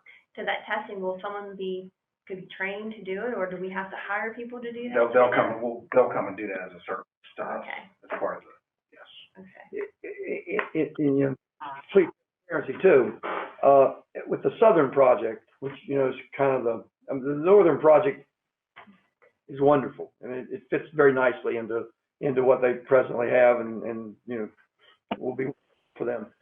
The Southern project, we're going to have to do private fundraising for a couple of things. We're going to have to do private fundraising for a scoreboard, because the scoreboard's not. We have a way. We already have identified a way to pay for a new scoreboard. We will do some private fundraising to try to build a facility on that ground, which would incorporate a new concession stand, very large locker rooms, because if anybody's been in the locker rooms at Southern High School, you can put about 3 people in there, and that's about it. Very large restrooms, a storage area, and we've asked the art engineers and architects to spec that out for us, and we're going to try to get community funding to do that from private donations. You know, those are very large ticket items as well that we're not, the Board of Education is not going to pay for, but will need to be paid for through fundraising efforts. And the school is aware of that. The Boosters Club's aware of that. I think the community on the large is aware of that. There's a community buy-in. If you want a state-of-the-art facility, the community has to buy in as well. So, you know, those are also issues that everybody needs to understand. This is it's a county-wide project. I mean, it really is. It's a lot of buy-in by a lot of people throughout the county. Okay, one more question, then let's get to a vote. What it was said about the football field that we currently have is not the correct, Width. How we got along playing all this time? Like, I'm just curious, like. They're not as strict on football fields. I've played on football fields that my back field behind my house is a better field than that. They're just not as strict because they don't, but in soccer they are for whatever reason. A soccer field must be of a legal width in order to host a playoff game. Now you got to remember, in all the years of Southern High School since 1953, there have only been 2 playoff games held at Southern High School ever. And you know, that was many years ago that it happened, and those things were never a consideration in terms of is it a league. As long as it's got 100 yards on it and you're playing on the same field, that's kind of the way football has always been played. And I'm sure there are fields in the state of Maryland right now that are grass fields that probably, if you step them off, they're going to be, you know, 3 feet short or whatever. But in terms of regional playoff for soccer teams, they're very emphatic that they have. The problem with the field as it is right now, if you laid out a soccer field, you would have to play almost against the bleacher fence on the home side and on the other side. They're that wide. They go on that macadam that's there that the teams stand on right now where the benches are. You go all the way onto that. I mean, it just, you know, it is what it is. It's just not wide enough. You play beyond the field. Right. Because you're throwing the ball in. And the field is also. Yeah. Yeah, the field is always tilted towards down the hill. When I first came to Southern in 1977, you could stand in the far end zone where the scoreboard now is, look at the other end zone on the other end. You could put a 5-foot person in there and couldn't see them. It tilted it went down that far, you couldn't even find them. And they finally brought in truckloads of dirt and built up that corner so it at least looked right. And then in the mid-'80s, they decided, were you on the board in the mid-'80s?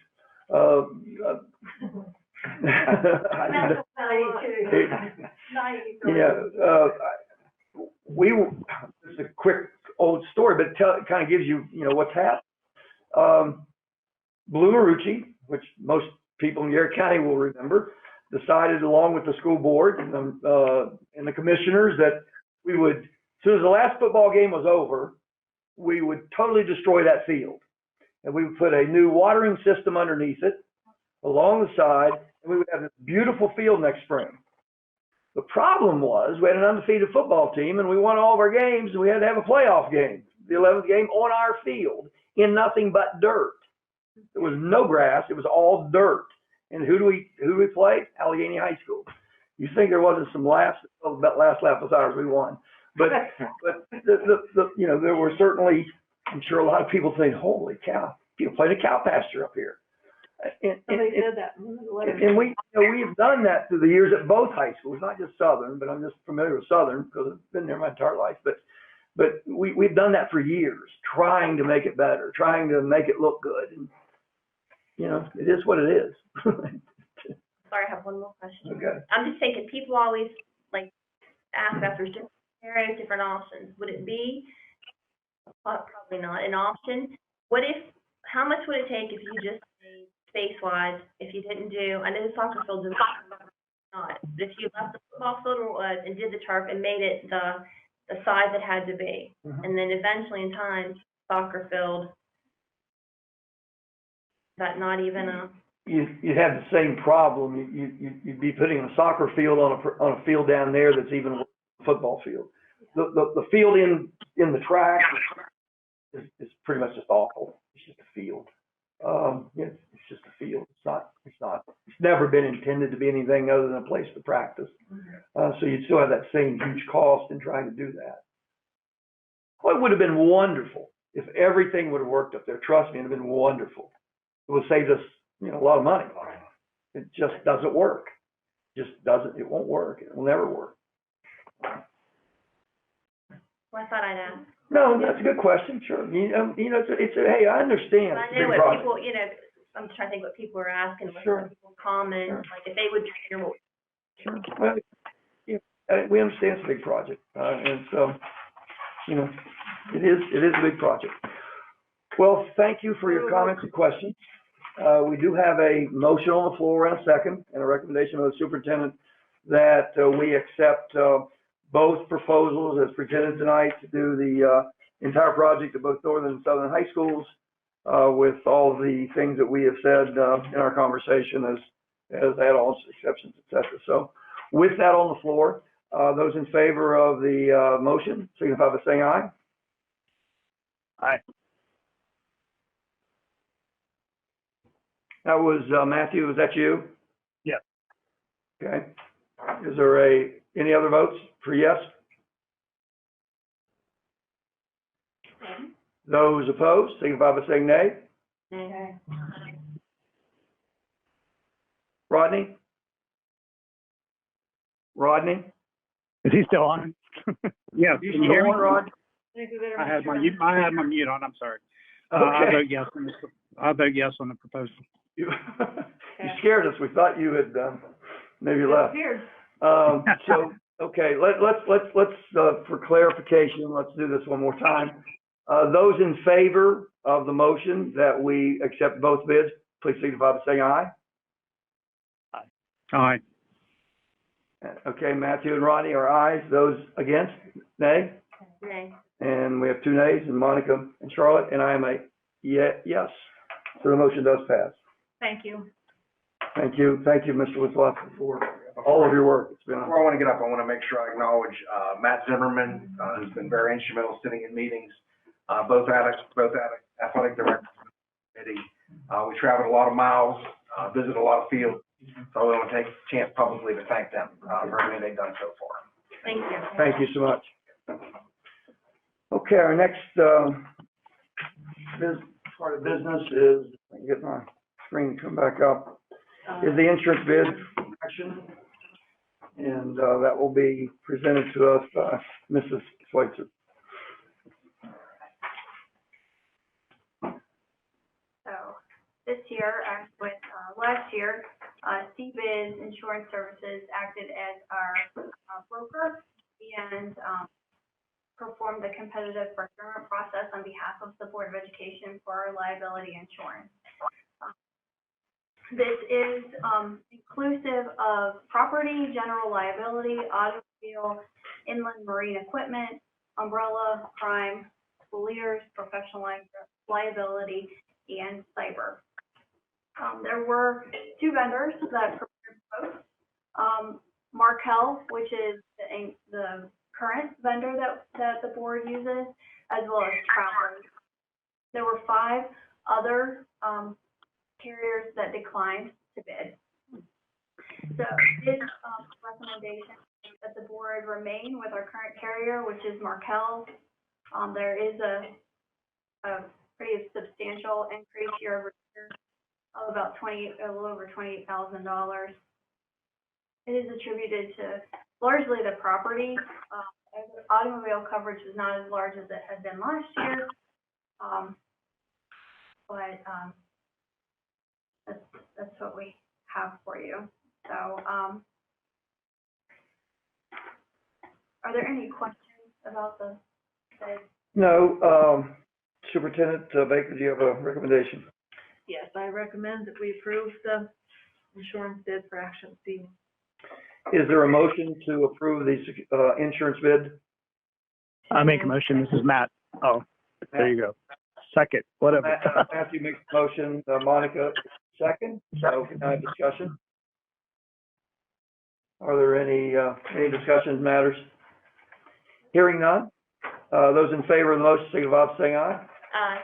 Those opposed, nay. And the motion does carry. Thank you. Thank you. And now we are at the, Mrs. Prophet. Yes. Prophet is out there. She Proposed reading language arts curriculum. This is for action this evening. We tabled that, I think, last month to allow for more public additional input. public comment, yes.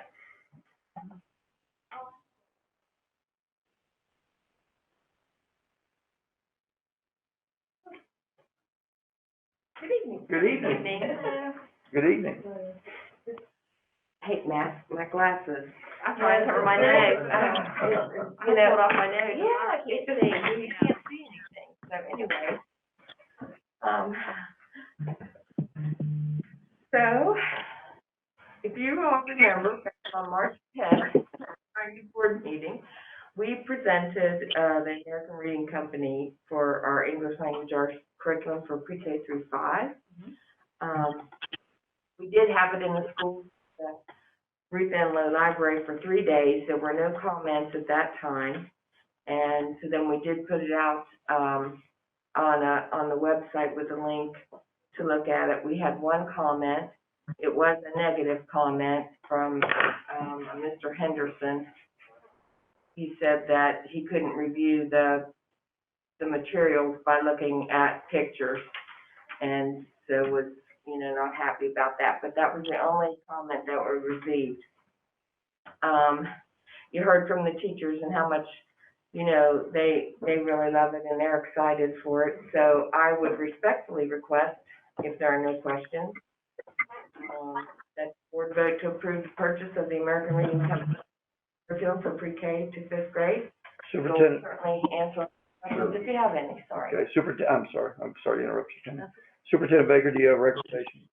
Yes, I do. We did receive one other public comment. I believe that was shared with the board. But we did leave it out as long as we possibly could for any other comment. I think this is an excellent purchase, and my recommendation is that we approve it this evening. Recommendation by the superintendent is to approve the proposed reading language arts curriculum. A motion as such. So moved. So moved by Monica. Is there a second? Ronnie, I'll second. Okay, second by Rodney Gladfelty. We can now have discussion. Questions or concerns? Yes. Monica? So we're going to do pre-K through 5th right now when we get this. Will we get, what are all the materials, I guess, or? Actually, we'll do the pre-K in the first set, the IRMA, at this juncture, and then in the second year, we'll purchase the Remaining units. And the remaining units. So we're gonna split it up, so. Okay. And to kind of try to make it a slow process so that the teachers have time to really dig into it and be familiar with it, so that they'll use it with fidelity. I have another question. So we're going to do it over 2 years, you said. Do we have it, I cannot remember, maybe for money, do we have some money in the budget now, or is it the budget? I know there's money earmarked for some in the budget that we will be discussing later. So what budget cycle will it come out of? It'll actually come out of a little bit out of this year, and that we had earmarked, and then next year's, and then there'll actually be a final purchase on the third year. Okay. What is about the estimated cost in this? Do you know? Total is $679,000. Okay, because I was thinking our last, what did we math? We just caught, is that correct? That it was around 700. Typically, literacy series are one of the biggest investments. They're usually more expensive than any of the other purchases that we incorporate on a cycle. So it probably is comparable, but probably a little bit more. My last question with that is because it's been March and we have stuff, and I looked at them, but not the day before the board meeting. Will be consumable materials part of it that the kids have? I cannot remember the students. Or is it, like they will write in a book, like the reading part, and then like every year we replenish that? I was trying to remember, how is it for the English? One of the research labs, I believe it's second, third grade is climate, that one has a consumable, workbook, but the rest are not required. Okay. And as part of the COVID, distance learning programs that are going on, it will also be available. That makes awesome. It's nice to have that different option. Yeah, There's sure. a certain amount of books for each level, right? So do the teachers pass those around? Is that how that works? Every classroom will get 750 books. Every classroom? Okay. That's wonderful, but is there enough room to store them in the classroom? Yeah. That's the key. Guess We the had assumption is we have attended classrooms schools next to year, do too. pilots, so we actually have 2 classrooms, so all the materials in the classroom. And, came with the, vendors, and we have 2 principals involved in that, as well as our literacy coaches and myself. And it's phenomenal. It's been very exciting to see teachers' reactions. I've heard good praise about it. So over the time, I know that reading has changed because, we went to phonics and then we left phonics and we went. So there was an idea of reading material from what you had in the classroom, just not having a set reading.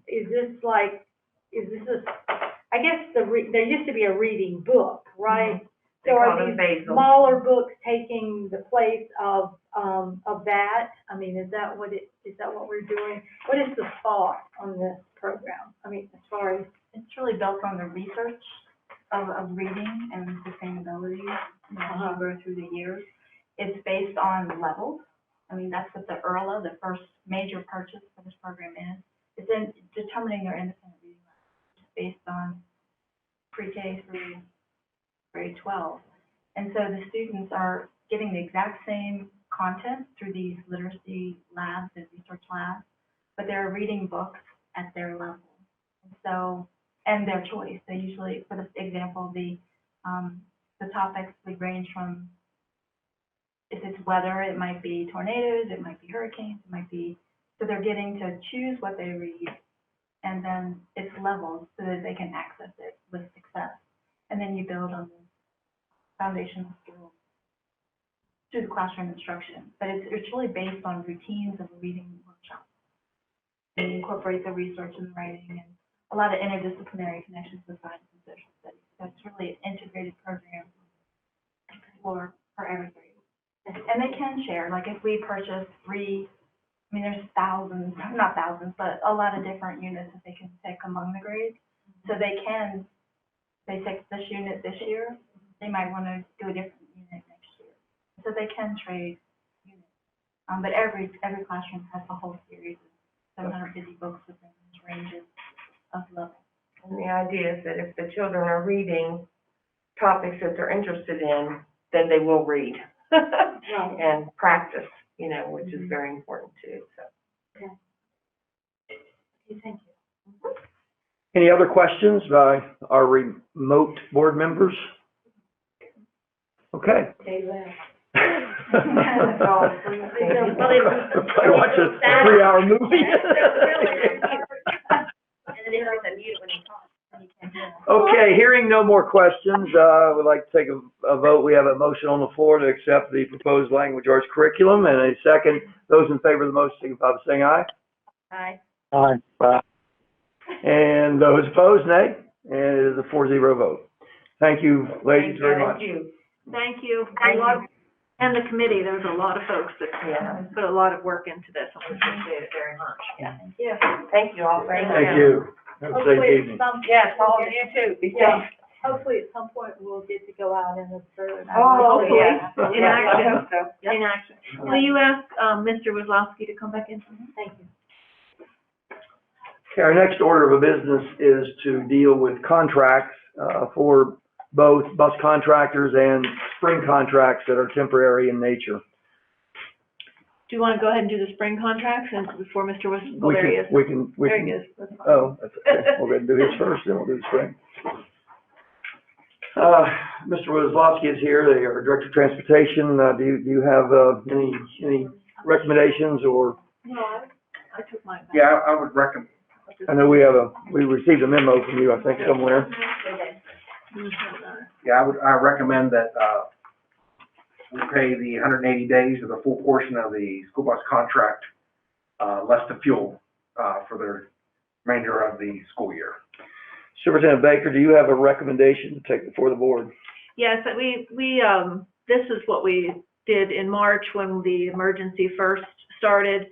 And, we know our drivers have bus payments and other things. I think backing out the fuel, is probably our best way to go. So I'm recommending that the board, accept this recommendation to fund it this way for our drivers. Okay, the superintendent has made a recommendation that we fulfill the 180-day contract with the bus contractors, less the fuel cost, which will be backed out of that.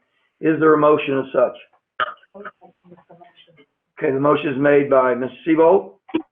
For a second? I make a second, Matthew. Matthew, Paul makes a second. We can have discussion. Any questions, comments, concerns? Hearing none, all those in favor of the motion as proposed, signify by saying aye. Aye. Those opposed, nay. And it is a 4-0 vote.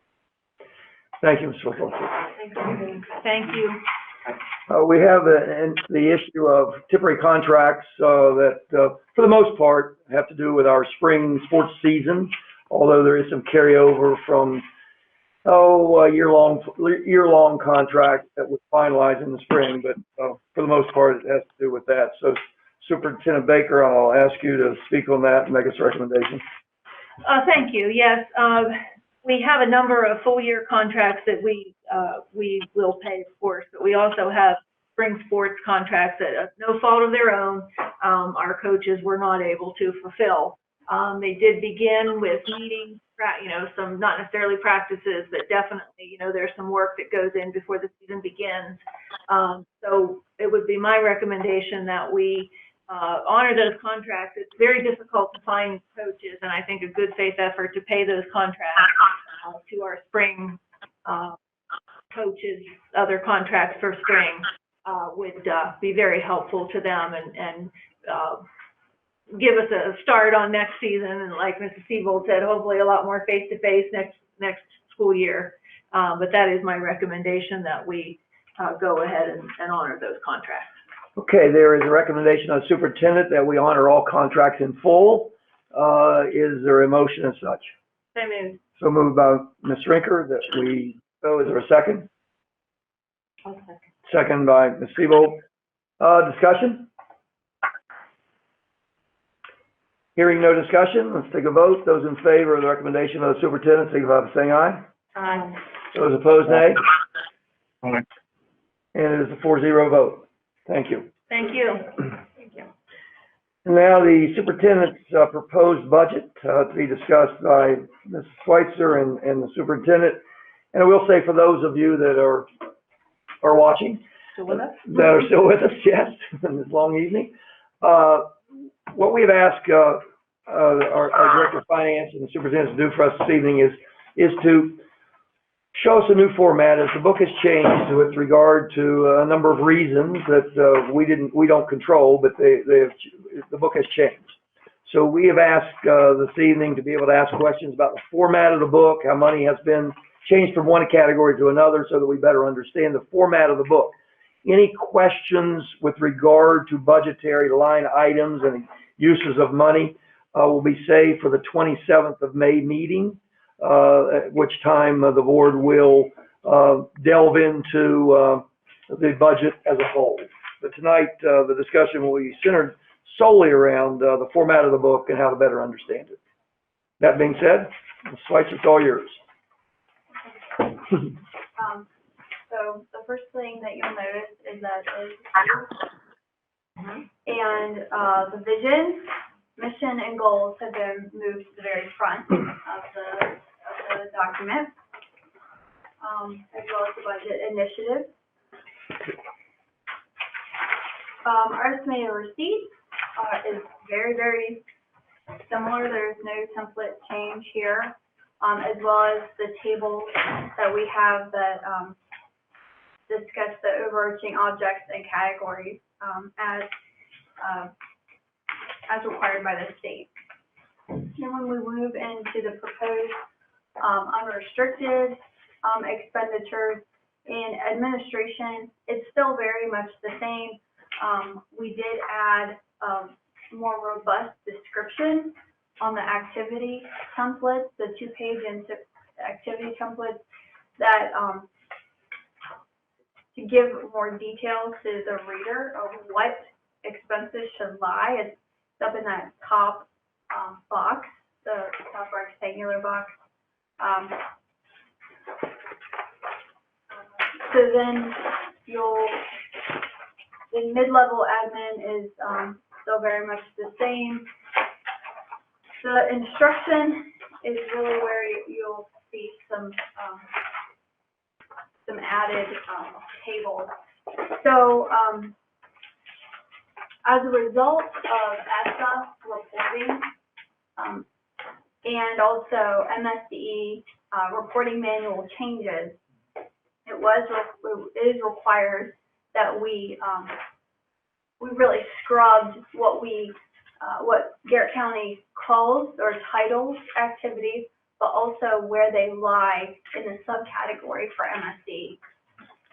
So we've provided a subtotal by the subcategory. Mm-hmm. So in instructional programs, there are quite a lot of subcategories. The largest is regular programs. And so this sheet, unfortunately, is very small, but it's because there are so many activities that roll up to the regular program. So then you'll move back. Again, you'll see the descriptions for the activity, and then within the account description on the right-hand side, it will indicate that it's a regular program. It'll say instruction and then regular program. The descriptions were very helpful on the left page, the activity, to tell us exactly what does this encompass.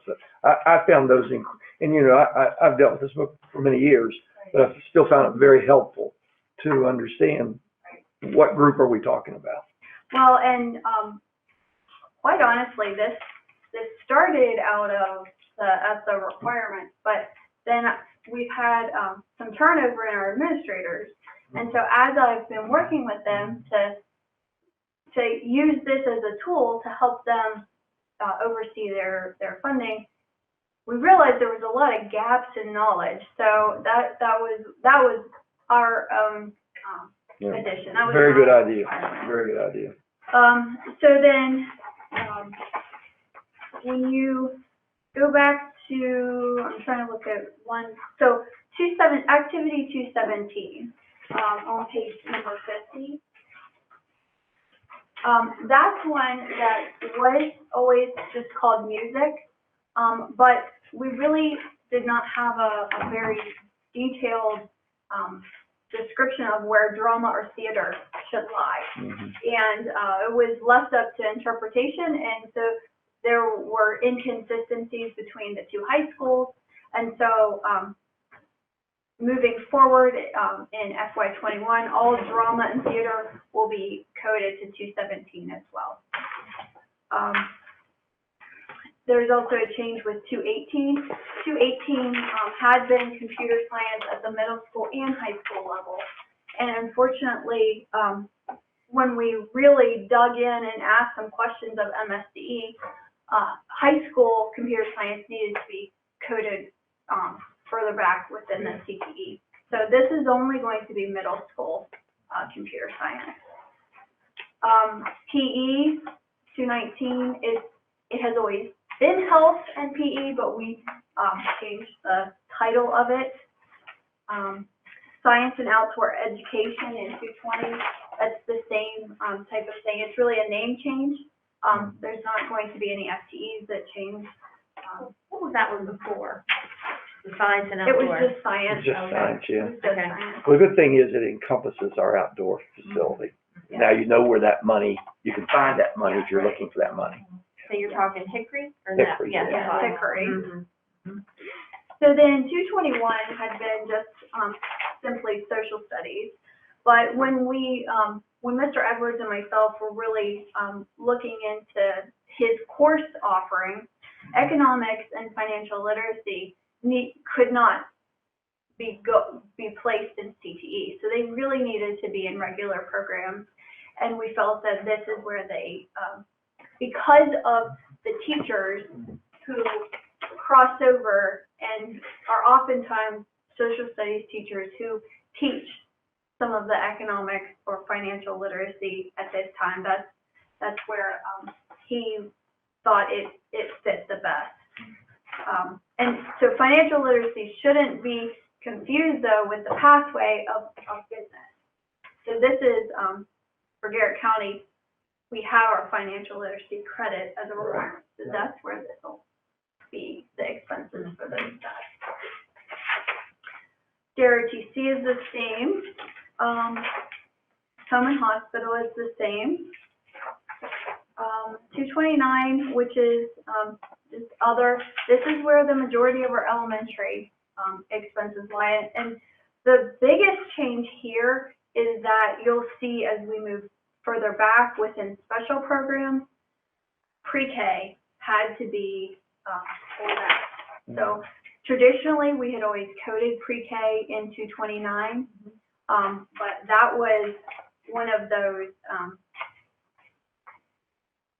moments on the phone with MSDE that we had a lot of work to pull those expenses out. Co-curricular is the same as it had been. The school improvement team is the same. So everything you see here through 299 are all regular programs. So they're all together. The activities are not necessarily in numerical order. They're by the MSDE subcategory. Mm-hmm. So then we go into gifted and talented. We only have one activity. It's 231, and it formerly had been called school enrichment. Yeah. I knew it had a different name. I couldn't remember what it was. So school enrichment had the arts fair, it had the Right. science fair, it had college Right. and me, it had none of which are gifted and talented. No, right. So this is one of those activities that really took a lot of talking with the program managers to figure out who participates, you know, is everyone entitled to do it, you know, to really qualify whether or not it should stay in gifted and talented. You might also discuss, you and I had this discussion this week, or last week, the teachers that fall into gifted and talented. Yes. So the teachers who fall into the $644,000, those are the high school teachers who have AP courses. And it's a percentage of their salary based upon their teaching schedule. So robotics stayed here, and success night, leadership workshop, National Honor Society, mock trial, anything that we could qualify as talent and talented stayed here. You will see college and Allison, are you on 231? We're yes, 231, page 74. Page 74, 231. 74? Yes, 74, page 74. Okay, got it. Okay. Thanks. Then, like the science fair moved to science. World History Day moved to social studies. That makes sense. Because those are events that every student can participate in. It's not a Right. special Sure. for a certain identified student population. Are there, a question I didn't ask the other day, are there any teachers from middle school, high school that are coded into this particular area? Not middle school. How about elementary? No, they're all high school. Okay, all right. The teachers, at elementary, gifted, talented is embedded. In 229, in 220, in the elementary phase. Right, Yeah. because it's embedded in their, So we really don't have a pull-out number as to who teaches gifted and talented at the elementary level in terms of who are the teachers, how much do we spend on that, et cetera, et cetera. We used to many years ago. Yeah. My older daughters, they did it, Bennett Road. Yeah. They pulled you out once or twice a week for an hour or something, and it was a special, yeah, school enrichment is what it was called. Yeah. And they still do school enrichment activities, they still do gifted and talented, there's a, you know, we are required to have a gifted and talented program, Mhm. Elementary, middle, and high school. Mhm. But as Mrs. Schweitzer said, it's more embedded now than in years ago. Right. but this is an area that ESSA is Yeah. looking at. So we really had to make sure and vet all of the expenses, so they really qualify Sure. for the description and definition of what gifted and talented is. But they didn't want it all the way through elementary and middle. So they do, but we don't have in finance a time and effort of each teacher of what, Right. like what slice or what percentage of each teacher, like each Because fourth it's- grade teacher would be, Because it is now embedded, so how Yeah. do they feel about the embedded? I mean, how are you gonna account for it? Well, I think there were positives when it was a dedicated, school enrichment SEP program, but we only had, at the time when I was an elementary principal, we only had 3 or 4 teachers system-wide, so they were just like anything else, they were spread very thin.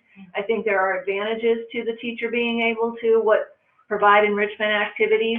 They could differentiate with a group of students doing enrichment, compacting, some sort of a research project while they work with other students. I think you heard tonight with our reading program, they can differentiate that and have a group working on that. So, you know, I think there are pros to having kids pulled out for some enrichment activities, which we still do in, you know, activities.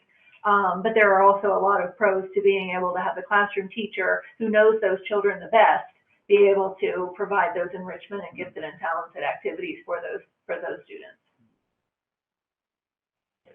and at this point, the ESSA data that we supplied was fine. So as that develops and if it changes, well, obviously, you know, we'll have to adapt. So Right. what they Yeah, well, I knew that was something that they were, that they felt was important when ESSA was coming along. Yes. So I didn't know how we were able to, how we were showing what we were doing. It being embedded. So then the next subcategory is special programs. And this is also where we added 2 additional activities. We added pre-kindergarten, and we also added English language learners. So while Garrett County has the smallest English language learner population in the entire state, it is a very big deal reporting what we're doing, the time spent. So we really needed to pull that out, to have it identified as its own activity. I know we're not asking budget questions, but how can we, like, what percentage do we have now? I know it's probably grown 1% or something from last year. Do you know what the percentages we have of English language learners now? We have 10? Yeah, Yeah, it's not 10%. It's gotta be less than 10 tenth of a children. percent. I guess It's There 10. was no change year people. over year. Right. It's the 10, Ten, Right. Yeah, that's, I think that's, yeah. I guess just to understand, because we have $1,000 here, how are we providing those services for that? You know, I'm just curious, because I know they're probably in different schools, maybe elementary, middle, high school. Well, Mrs. Elliott is that is under her job responsibilities as English language learners. And, what generally happens is if a child moves into the school system and, they're clearly English is their second language, we do some assessments, and then we provide additional English support for those students. And similarly to special education, there are some that are, sometimes students are pulled out for additional support, or they get additional support in the classroom. And then as students move through the school system, just like an IEP, they can be, removed from the program isn't really the correct word, but they, if they no longer need the additional support, that they have become very proficient in the English language, then they exit the program. So parents are involved. It's almost like an IEP meeting. Mrs. Elliott would chair it. The classroom teacher would talk about the student's progress. The person providing the additional support. And that's not always easy to find in Garrett County. We don't have a lot of Spanish. Most of our children have been Spanish. We've had a couple that on Northern Middle, I think we had a couple of students that spoke Russian and a couple other languages, but it's generally Spanish. I guess we do have Spanish teachers at high school, so we do have a couple people that speak We do. Spanish. We do, but generally the support is provided during the school day. So the Spanish teachers can't, they're teaching a full load, so they can't really go and provide that additional support. But sometimes they can recommend folks that do speak Spanish that can help us and provide that support to us, for our students. I guess my concern is that if a student would move here and of course they speak more Spanish and they're hard, we don't understand what they're saying. That's why I'm asking if that would happen. I guess we could put somebody there to try to teach them English when they're saying Spanish back to try to. That's all. Generally, that is the idea. Yeah, I mean, the longer they spend in the classroom, immersed in the English language, that they don't often speak it at home, but generally they're speaking the English language throughout the day the best that they can. And if they're very young, they're not afraid to speak the language, and they do tend to pick it up rather quickly. And this is one of those activities very similar to home and hospital, very similar to special ed, non-public placement, that we are constantly in communication. We're receiving a student or we're having a student move out. So we know we're constantly monitoring what the needs of our students are. And Mrs. Elliott has a budget set for every single student and what their services should cost. And so she's very organized and it's very prescriptive. But the substitutes are exactly there for those meetings because it's very similar to an IEP process. So if you think of it like that, we do have to react to the needs of those students. So there may be money that has to be transferred in there. And there was never a way that we really tracked exactly English learner expenses.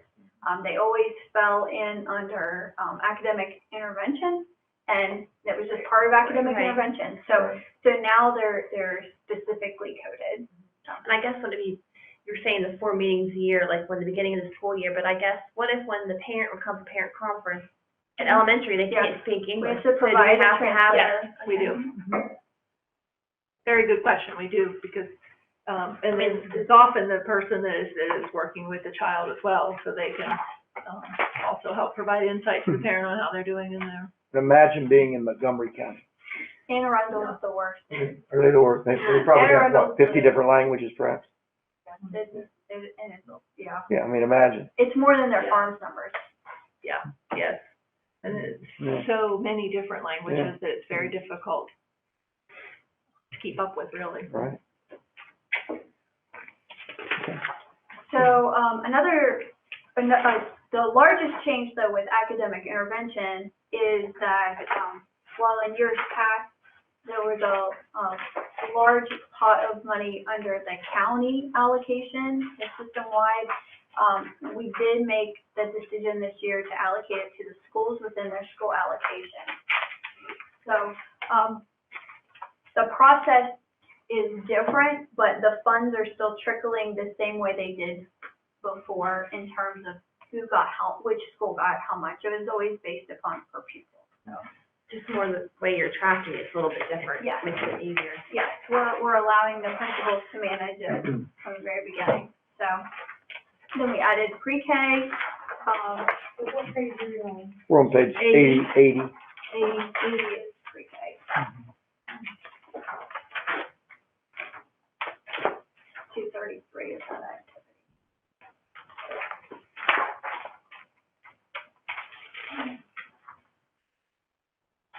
And then on page 84, activity 294 is the behavior, instruction, and intervention. This is a new activity last year. It encompasses the STARS classrooms, the behavior coaches, the IAs that are dedicated to behavior.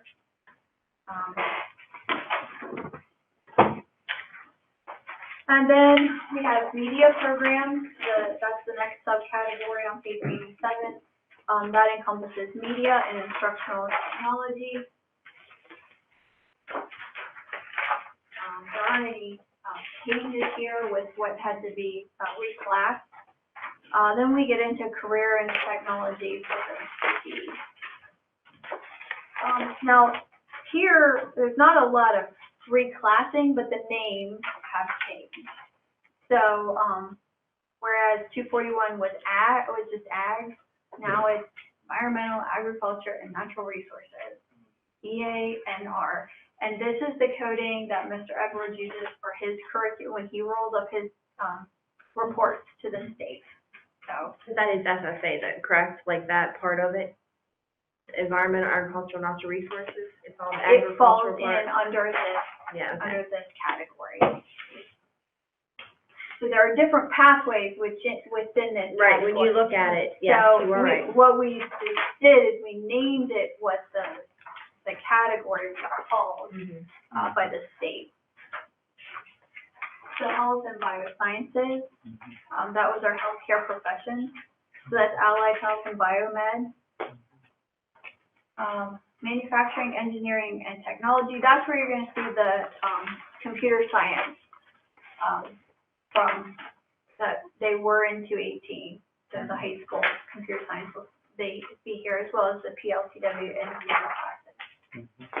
Business management and finance, I think that was called business or office professions or something, Yeah. office occupations, Those yeah. are really Office outdated occupations, that's what it's names, called. But, so it's the same, it's trades and industrial occupations, I think that's the closest to what Yeah, it was T&I. called before, Yeah. trades and George industry. is just T&I.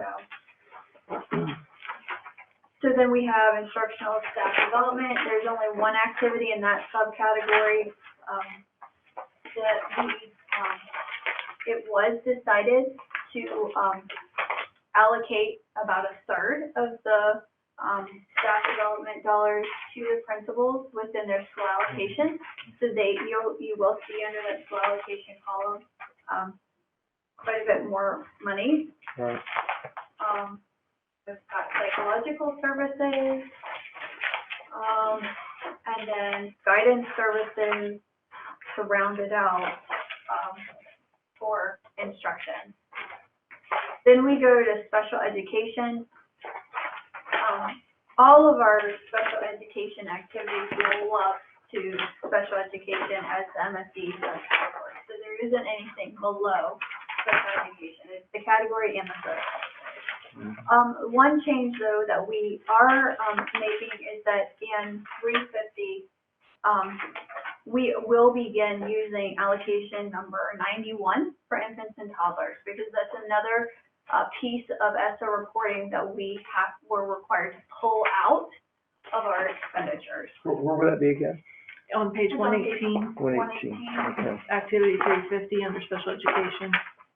Okay. If you go up here, 91, infant and toddler. I got you. Yeah. Okay.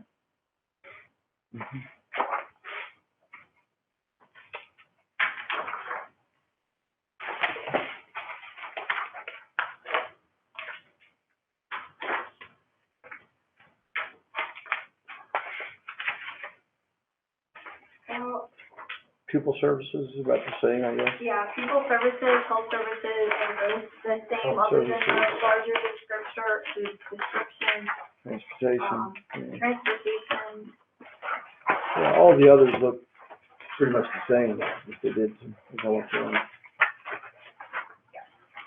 So we didn't, there were not significant changes within. I have an overall question.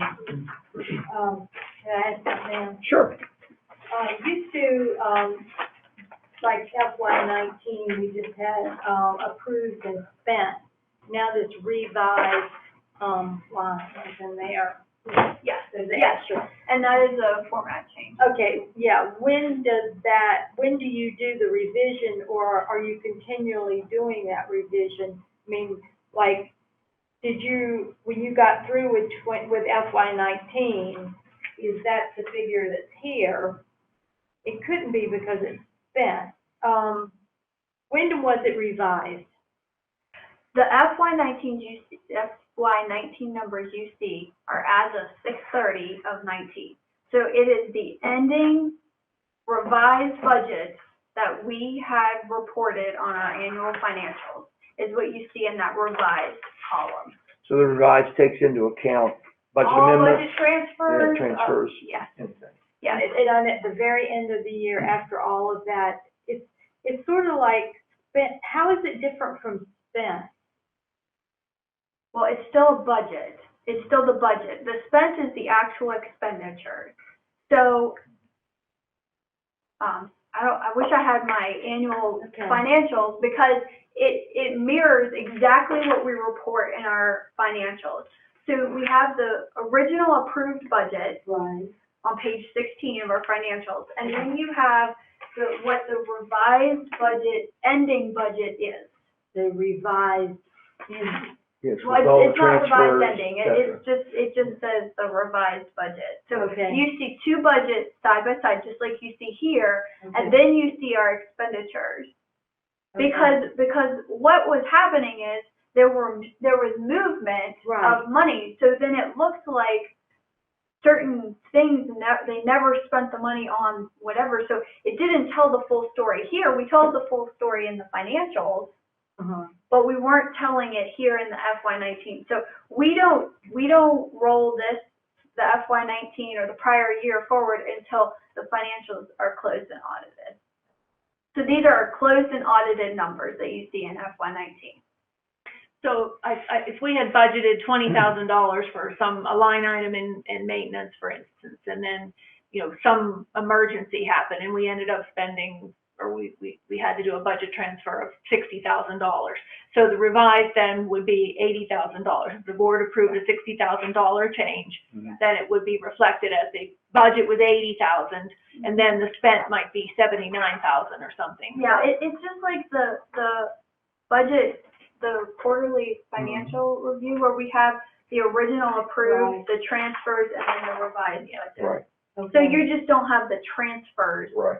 column. You're seeing that in the revised. Okay. So that it doesn't, if that were the same example, it wouldn't look like we had budgeted $20,000 and spent $79,000. It would, at the end, look like we had budgeted the full $80,000 with their transfer and spent the $79,000 or whatever at the end. Okay. Well, I thought the cool thing about that as I looked at it was it tells you a story about that particular area. Was it under budgeted or over budgeted? Sure. Because of the revised look at it. Right, exactly. You gave you a pretty Right, good oh, story. yeah, I like the fact of having more information. I was just wondering at what point in the process was the revised, put in. But I think I understand. Yeah, all the numbers in the FY19 are the audited as of 6/30 of the year. That's correct. Okay. Okay, so say, like I'm on activity 383. What page, sorry? 127. And under non-certificated up at the top under FY19, we approved, 39,400. This was for salaries, okay? And then it was revised 39,400, which I guess it meant that, but then it was spent 39,548. So it was not revised, but it was overspent.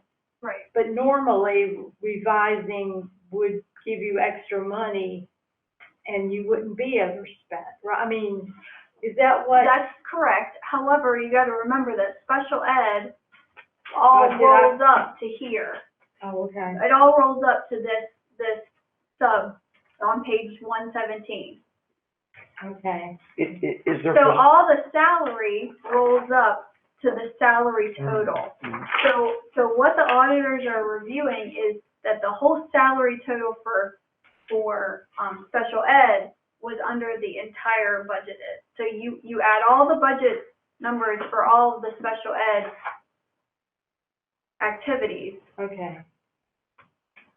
So you don't have to get down to the complete granular level. Okay. So when we do those budget changes that you bring to us, then that causes, the revised number, okay. Absolutely, yes, exactly.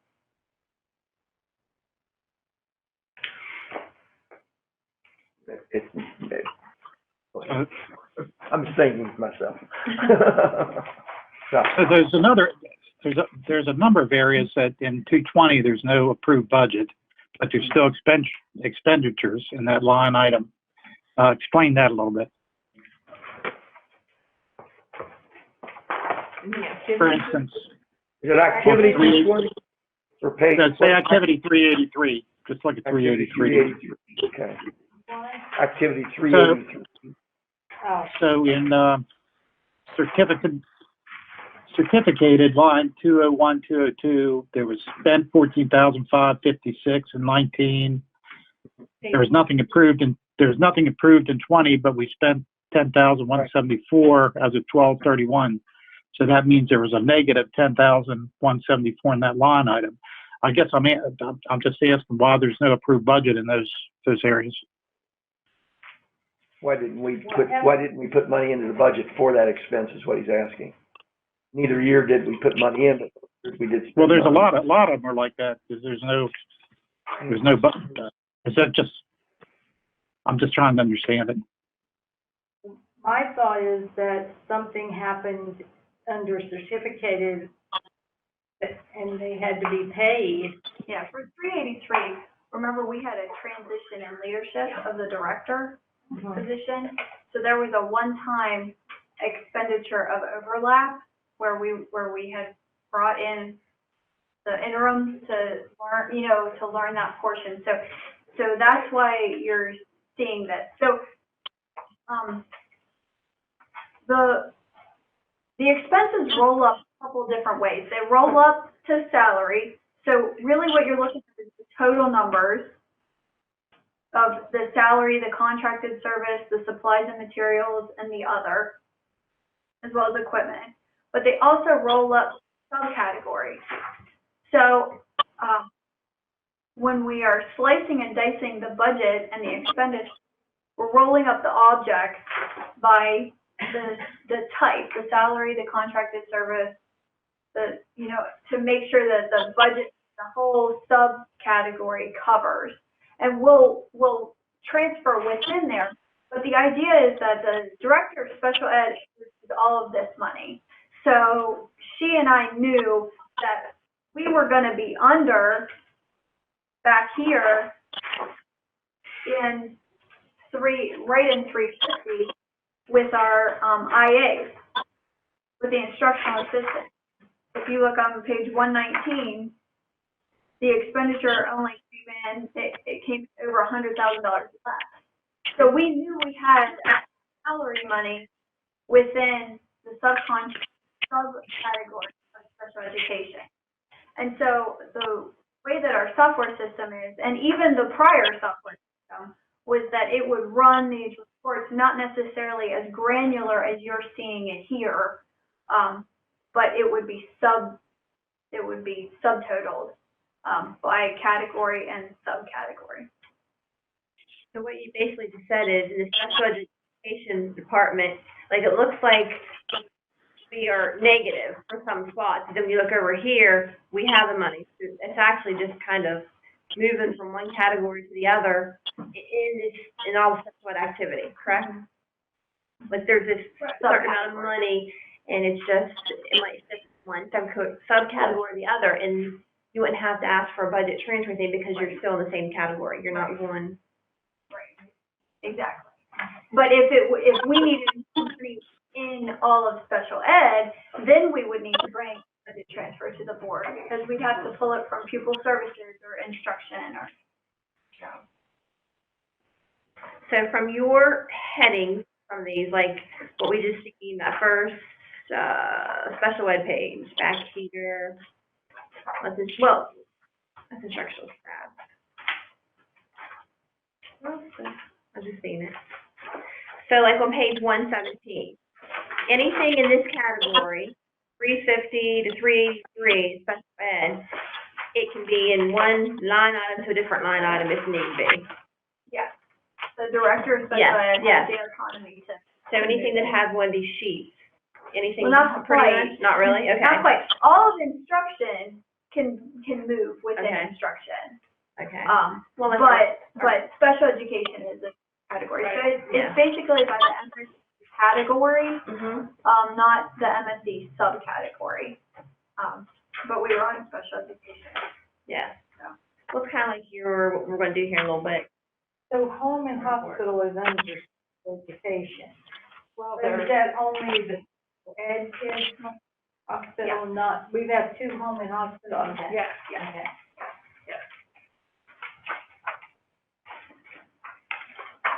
I did notice something, and this is still kind of format, I guess. In the back, page 192, when we have administration and all the different categories with the number, like we still have 240 family consumer science. We no longer offer that, correct? Correct. So eventually that can always come off there, right? Yes. Okay. And then what else didn't have some? Well, English language, we have that, EOL, okay. Marketing, what's the marketing? Would that be what we used to have at the high school? The 242? So that could eventually, because we don't have that category in here, correct? Correct. That's the only two we don't have? Yeah, because we have a staff development, I think, right? Professional development, what was it? Yes. Yeah, 242. Okay.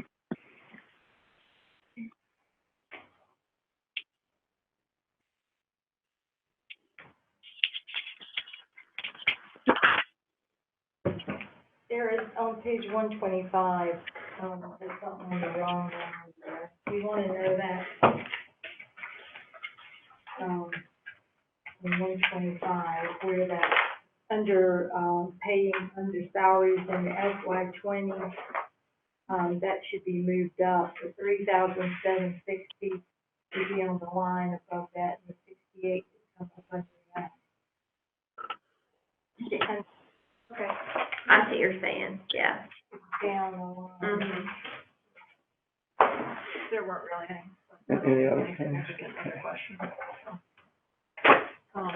Any other questions about the format of the book? Anybody like to ask or share before we move on to the budget physical third quarter? Mr. Wood, we had talked about, before the 27th, Mm-hmm. if board members do have specific questions, Mm-hmm. if they, could submit those to me and copy all the board members, Mm-hmm. and then, I will work with Mrs. Schweitzer to provide answers, and then we'll embed those questions, those answers Mhm. into the 27th. Mm-hmm. Is that Yeah, the 27th on what? Is that Tuesday? Yeah, I think it's Tuesday? So if we could have all of our questions to Superintendent Baker, let's say by the previous Thursday, that would give them four working days to answer questions. I think it would help us speed up our meeting and perhaps get, get all the accurate answers that we might have, but certainly. That's the 21st. The 21st. 21st, That Thursday. Yeah, if we could have them to her, but let's say by noon on the 21st, I'll send out a memo to everybody to remind, but that would certainly help us get through that meeting quicker too. Well, We'll and have them answered at the meeting. Mhm. Yes, yeah. It'll get time to come with, they'll bring the answers with them. Yes. And this is what I'd ask about. We used to get the maintenance operations non-reoccurring, request was part of it, and it named, well, that one, and there was something else. Maintenance operating, yeah, that was it. It named the different schools and like some things they needed. Do you remember that? I do, and I think that's what, Yes, it is. okay. Yeah. Yeah. That's a different You priority. would ask about that, and Yeah. we're gonna provide Yeah, that. it's part of our Yeah. discussions, Yeah. ongoing Yeah. I was discussions making about sure. our needs for the system, yeah, I'm going to, so we're back. sure. Okay. Okay, anything else? Yeah. Look at our third quarter financials. Okay, Ms. Schweitzer, if you want to just kind of briefly lead us through that. I know the hour's getting late. And, if there are questions, we'll certainly take those questions. If not, you can just give us a quick overview of what's there. Okay, so, just to clarify, this, document is through March 31st, the year-to-date expenditures through March 31st of 2020. You'll see the original approved budget, and then the transfers here are encompassing or are inclusive of the budget transfers that we brought to the board both in April and March. To see those, the transfers are also inclusive of any changes that program manager or principal requested to make transfers. So I'll move them, the money that they are allocated. So administration is overall 1.4% higher year over year. That is primarily driven by our very high legal expenditures, as well as the strategic facilities plan. We spoke about that at the second quarter. Mid-level administration is for all intents and purposes on track. Instructional salaries are on track as well. Substitutes are actually tracking behind the prior year. Now recall, this is only 12 days of of being out. Right. So the variance is about actually 10 days. But we are at 61% of spending for substitutes as opposed to 72% in FY19. So that number will stay at very close to that same number.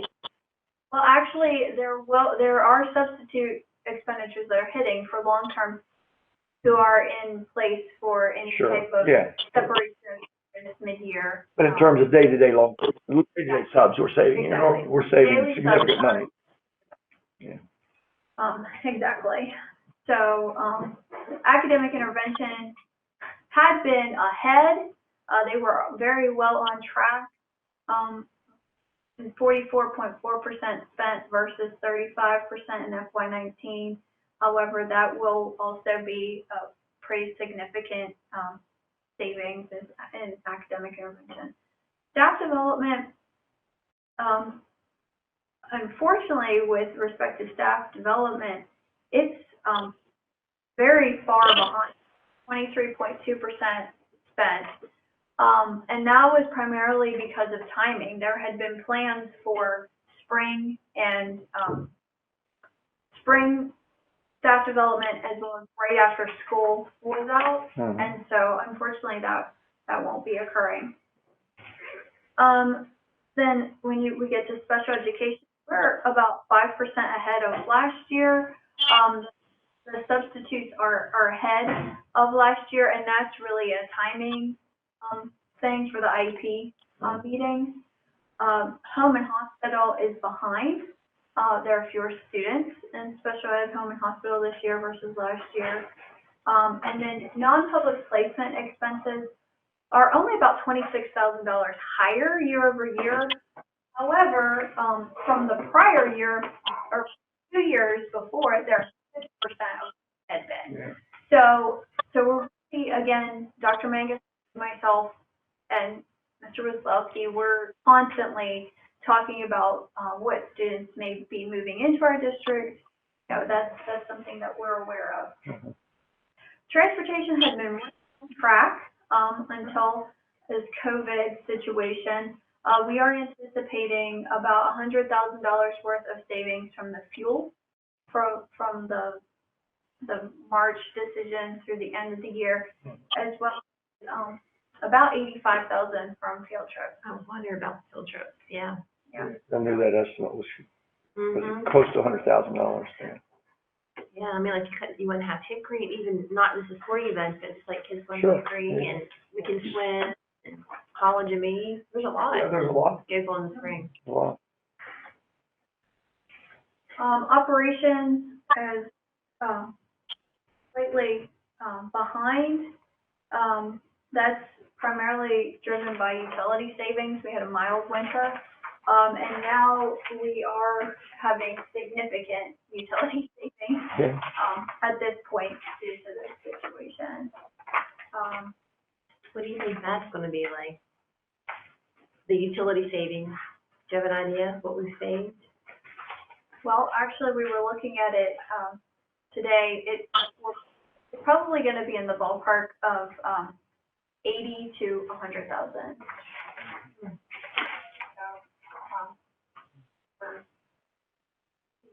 Actually talking about that while you were all reading public comments. An Should have read War and Yeah, Peace. That's When we were about an hour. Yes, Well, we read I read about it down. transportation, maintenance, and operations. Gosh, there are a lot of stuff out there. Oh, Lord. So what we have is not broken down as much, because you're saying things, that I don't have here under. Right, what I'm trying to get for you is like the drivers of what might be the variances within from year to year. Yeah, So- that would be, get that, I mean, that would, I had, it'd be good to know, like you said, like, used to, we got the attorney, we got the different things on one of the reports we had. It seems like, we gained some things, but we also lost some statistics. Specificity, like, this was changed a little bit, right? This report. It was changed a lot. It's a very different report now. It's all encompassing. So the food service transfer, that's really a timing of when payroll hit, within March. That's where the variance is there. And then the capital outlay, that's the aging schools and QZAB projects. We really got we spent a lot of that QZAB money. Mr. Rozelski was very diligent about getting those projects, done and completed, and, we already have reimbursement, so that's great. And then fixed charges on track right now. Yeah. I have a quick question. You talked about capital projects. I was a little confused tonight. I was thinking from discussions before that the accident elementary security vessel was paid funding through a security grant. Why was I thinking that? And then he said it would be. Because, we got security money. Yeah. Right, Good, remember, good, okay. we're hoping to be able to do accident and Yoklait Yeah. with grant money, which was about 200,000. But Yoklait's ended up being almost all of that. Yes. So that's, we're gonna use safety money for Yoklait. Okay, I knew that. And then the variances and the operating budget, that's what, Rich worked out with Allison to be able to do accidents here. Okay. So, they're very comparable in size, and we wanted to try and get them both Well, I done. remember hearing discussion about the money safety grant, so it'll be spent at Yoklait. Correct. So the money that's being spent on that is money that was in operations that wasn't spent, is that what you're saying? Like variances. Budget variances, and we will be doing a budget transfer next, not at the May 27th meeting, but to the June meeting, now that it was approved, that Right. the project was forward, so. So some of that money might be coming from what we're paying today then. Right, Like from from the utilities, utilities. fuel, field trips, Yeah. Right, There's 200,000 easy, you just said. Transportation from not paying fuel, 100,000, field trips, 85,000, mild winter, 80 to 100,000. So right there's easy. Yeah. right. Yes. And the other thing was we had already had the A&E done with the accident. And if we had waited to do it at another time, regulations may have changed. We might have to go back and invest more in the A&E. So really wanted to take advantage of the fact that the plans were already done. We'd received a bid, and we really want to get work done, get Sure. the project done. So now the kids aren't in school, so Sure. if they Start start tomorrow. soon, exactly, Start tomorrow. that's the key. Yeah. Well, and it was part of. already started out there. It was part of what we wanted to get, we wanted the safety stuff done. Yeah. Sure, that's our Yeah. number one priority, our Right. facility study. So that's why we worked to try to. So Great. to clean it all up, we'll budget transfer next Sure. time, but we didn't want to presume it would be approved. Sure. Well, thank you, Allison, leading us through the book. I think it's it's hugely better to me. It makes more sense. It's easier to understand. The titles make sense. I just think it's a great improvement, Okay, well, thank you. Now, sorry. I just have one quick comment. Just like next time you can make, I call a little cheat sheet, what you say about the quarterly finance report. You know how you were saying, like, under different things, some of the things that might make a fluctuation, make it lower or high, decrease. And you're saying like substitutes or home and hospital.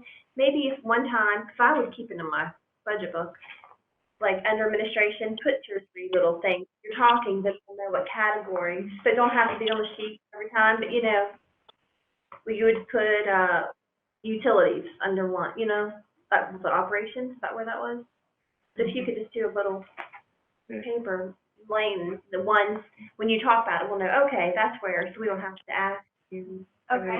And Monica and I talked about, yesterday, I think it was, your cheat sheet you gave us, all things changed, that was worth $1 million. Yeah. Because it was taking forever to In the find budget book. where that money went. We go through and see this thing that made no sense, and then it was like, it was very simple once Yeah. somebody explained that it got moved somewhere, and now it was a different thing, and it was still in the budget, but it wasn't where it was before. Right. So, Yeah, it's very helpful. Yeah, it was very explained. because when I tell something that I had a question about, I went to the cheat sheet, and usually there was a, Well, good. I'm glad that it was helpful. Yes, thank you very much. It was very helpful. Thank you. Thank you, Tim. Safe trip home. Okay. Are you still awake, Katie? Haha, I am. Early tomorrow, hopefully. All right, well, we hate that you have to wait this long to talk, but we're glad you're there and we're glad you're able to. So what's on your mind, Katie? Well, there's not a ton to report on this month, as you can probably imagine. I just have a few things. First of all, I wanted to update on prior concerns. I know last month a lot of students commented or reached out to me about the workload or about concerns about online learning. And this month, I did not have any complaints or concerns about the amount of work or the difficulties of online learning. So I'm going to take that positively and hope that students and teachers are adjusting to the new format of online learning. And now there's a compatible amount of work with what would have been in school. I know everyone had a learning curve with this crazy time, so hopefully things are smoothing out a little bit. Yeah, I Thank think you. that's very well said. Thank It you, is a Katie. learning curve for, I'm sure, everybody in America. We're not including us. Well, and For sure. that really means a lot because, a lot of the teachers and a lot of the administrators and my staff here at central office, they put a tremendous amount of work into this, and I think there had to be an adjustment period. But to hear that the students are feeling like it's going much better, that is very, very good to hear. Thank you so much. Mm-hmm. Yes, I'm happy that things are looking up too. And then I had just 2 more quick things. A lot of activities are meeting virtually, but there's not a lot to report on. I know Student Council is trying to meet weekly just to keep updated on various topics, and I think class officers are doing that as well. And then a more positive note is the first Chesapeake for robotics held a virtual award ceremony and this recognized teams that would have competed at canceled competitions, and it awarded certain awards like the Chairman's Award and the Dean's List Award for individual students on the team, and it even included a senior slideshow. And we were super excited that a member on GACO, Liv Warren, won the Dean's List at the district championship level. So that was for the entire district in First Chesapeake. Yeah. Awesome. And that is like the Dean's List. Oh, sorry. Okay. The Dean's List Award is an individual award for students, not the whole team. And then GACO also won the Chairman's Award at the Owings Mills qualifying event, which was canceled due to coronavirus, but we were excited to win that award virtually. So, yeah. Hey, Katie, you mentioned something there that caught my attention about class officers. Do you know if the schools, the high schools in particular, have they been able to do elections for next year's class officers? Do you know anything about that? I don't know specifically for class officers. I do not think that they have, but I know for student council, they have not been able to do elections yet. Our Garrett County Association of Student Councils has not done elections yet, and we're still working on contingency plans for that. Yeah, that's certainly one of the unintended consequences of what we're doing is you sort of you lose that leadership coming into next year that's already in place, and it may not be in place until next year comes around. So definitely. I think at least our high school student council is planning to hold elections in the fall, but that's definitely a concern that you don't have that transition period, because usually at the end of the year, a student council would have like a going away party for seniors and kind of an inauguration for upcoming elected officials, and we won't have that this year. Right. Well, it's certainly a year to remember. You'll have stories for your children someday you may or may not believe. I'm not sure. Definitely. Well, Katie, thank you. Thank you for attending this evening and bearing with us and being a part of this evening's festivities. And we will all be sad next month when you attend your last meeting, however you attend. Hopefully it'll be an in-person to person, but we'll see what next month brings. But it will be a sad day for us. You've been an incredible student member. Thank you so much. That means so much. It will be a very sad day for me too. I really enjoy this position. It's such an honor. And we're going to miss you, Katie. Thank you. If you have any questions about the budget, please submit them too. Okay. Okay, board members, is there anything you've done since the last board meeting that you want to talk about? Hearing none, I think that there's nothing that anyone. I'm sad about missing all the activity and. Yeah, especially this time of year. I know there's usually something every night or every other night, and going to the activities and the awards and see them get their scholarship. Yeah. And like I said, I can't imagine being a parent of a senior and missing those activities and not being the parent, just being a person that cares, about the system and all of that. It's pretty sad. Yes, it is. I miss seeing Katie. Yeah, it is. Getting her awards. So. It is. It's as I've said many times, the highlight of my 8 years as principal was senior awards evening. Yeah. It was just always incredible. It was the most gratifying moment of the year. Well, your 5th grade graduation, your 8th grade graduation, the kindergarten, all of it. Yeah. All of those are important. Sure are. Well, thank you. Obviously, there's home and hospital or home and school connection, maybe hospital, I'm not sure, to look at as well. We will be adjourning the public session, and we're going back into executive for a few minutes to wrap up some things that we did not finish. So once again, those of you that stayed up to watch, we appreciate it. And we look forward to seeing you on the 27th at 4 p.m. For a special Board of Education meeting dedicated pretty much just to the budget. Thank you again. Thank you. Do we have a couple minute break?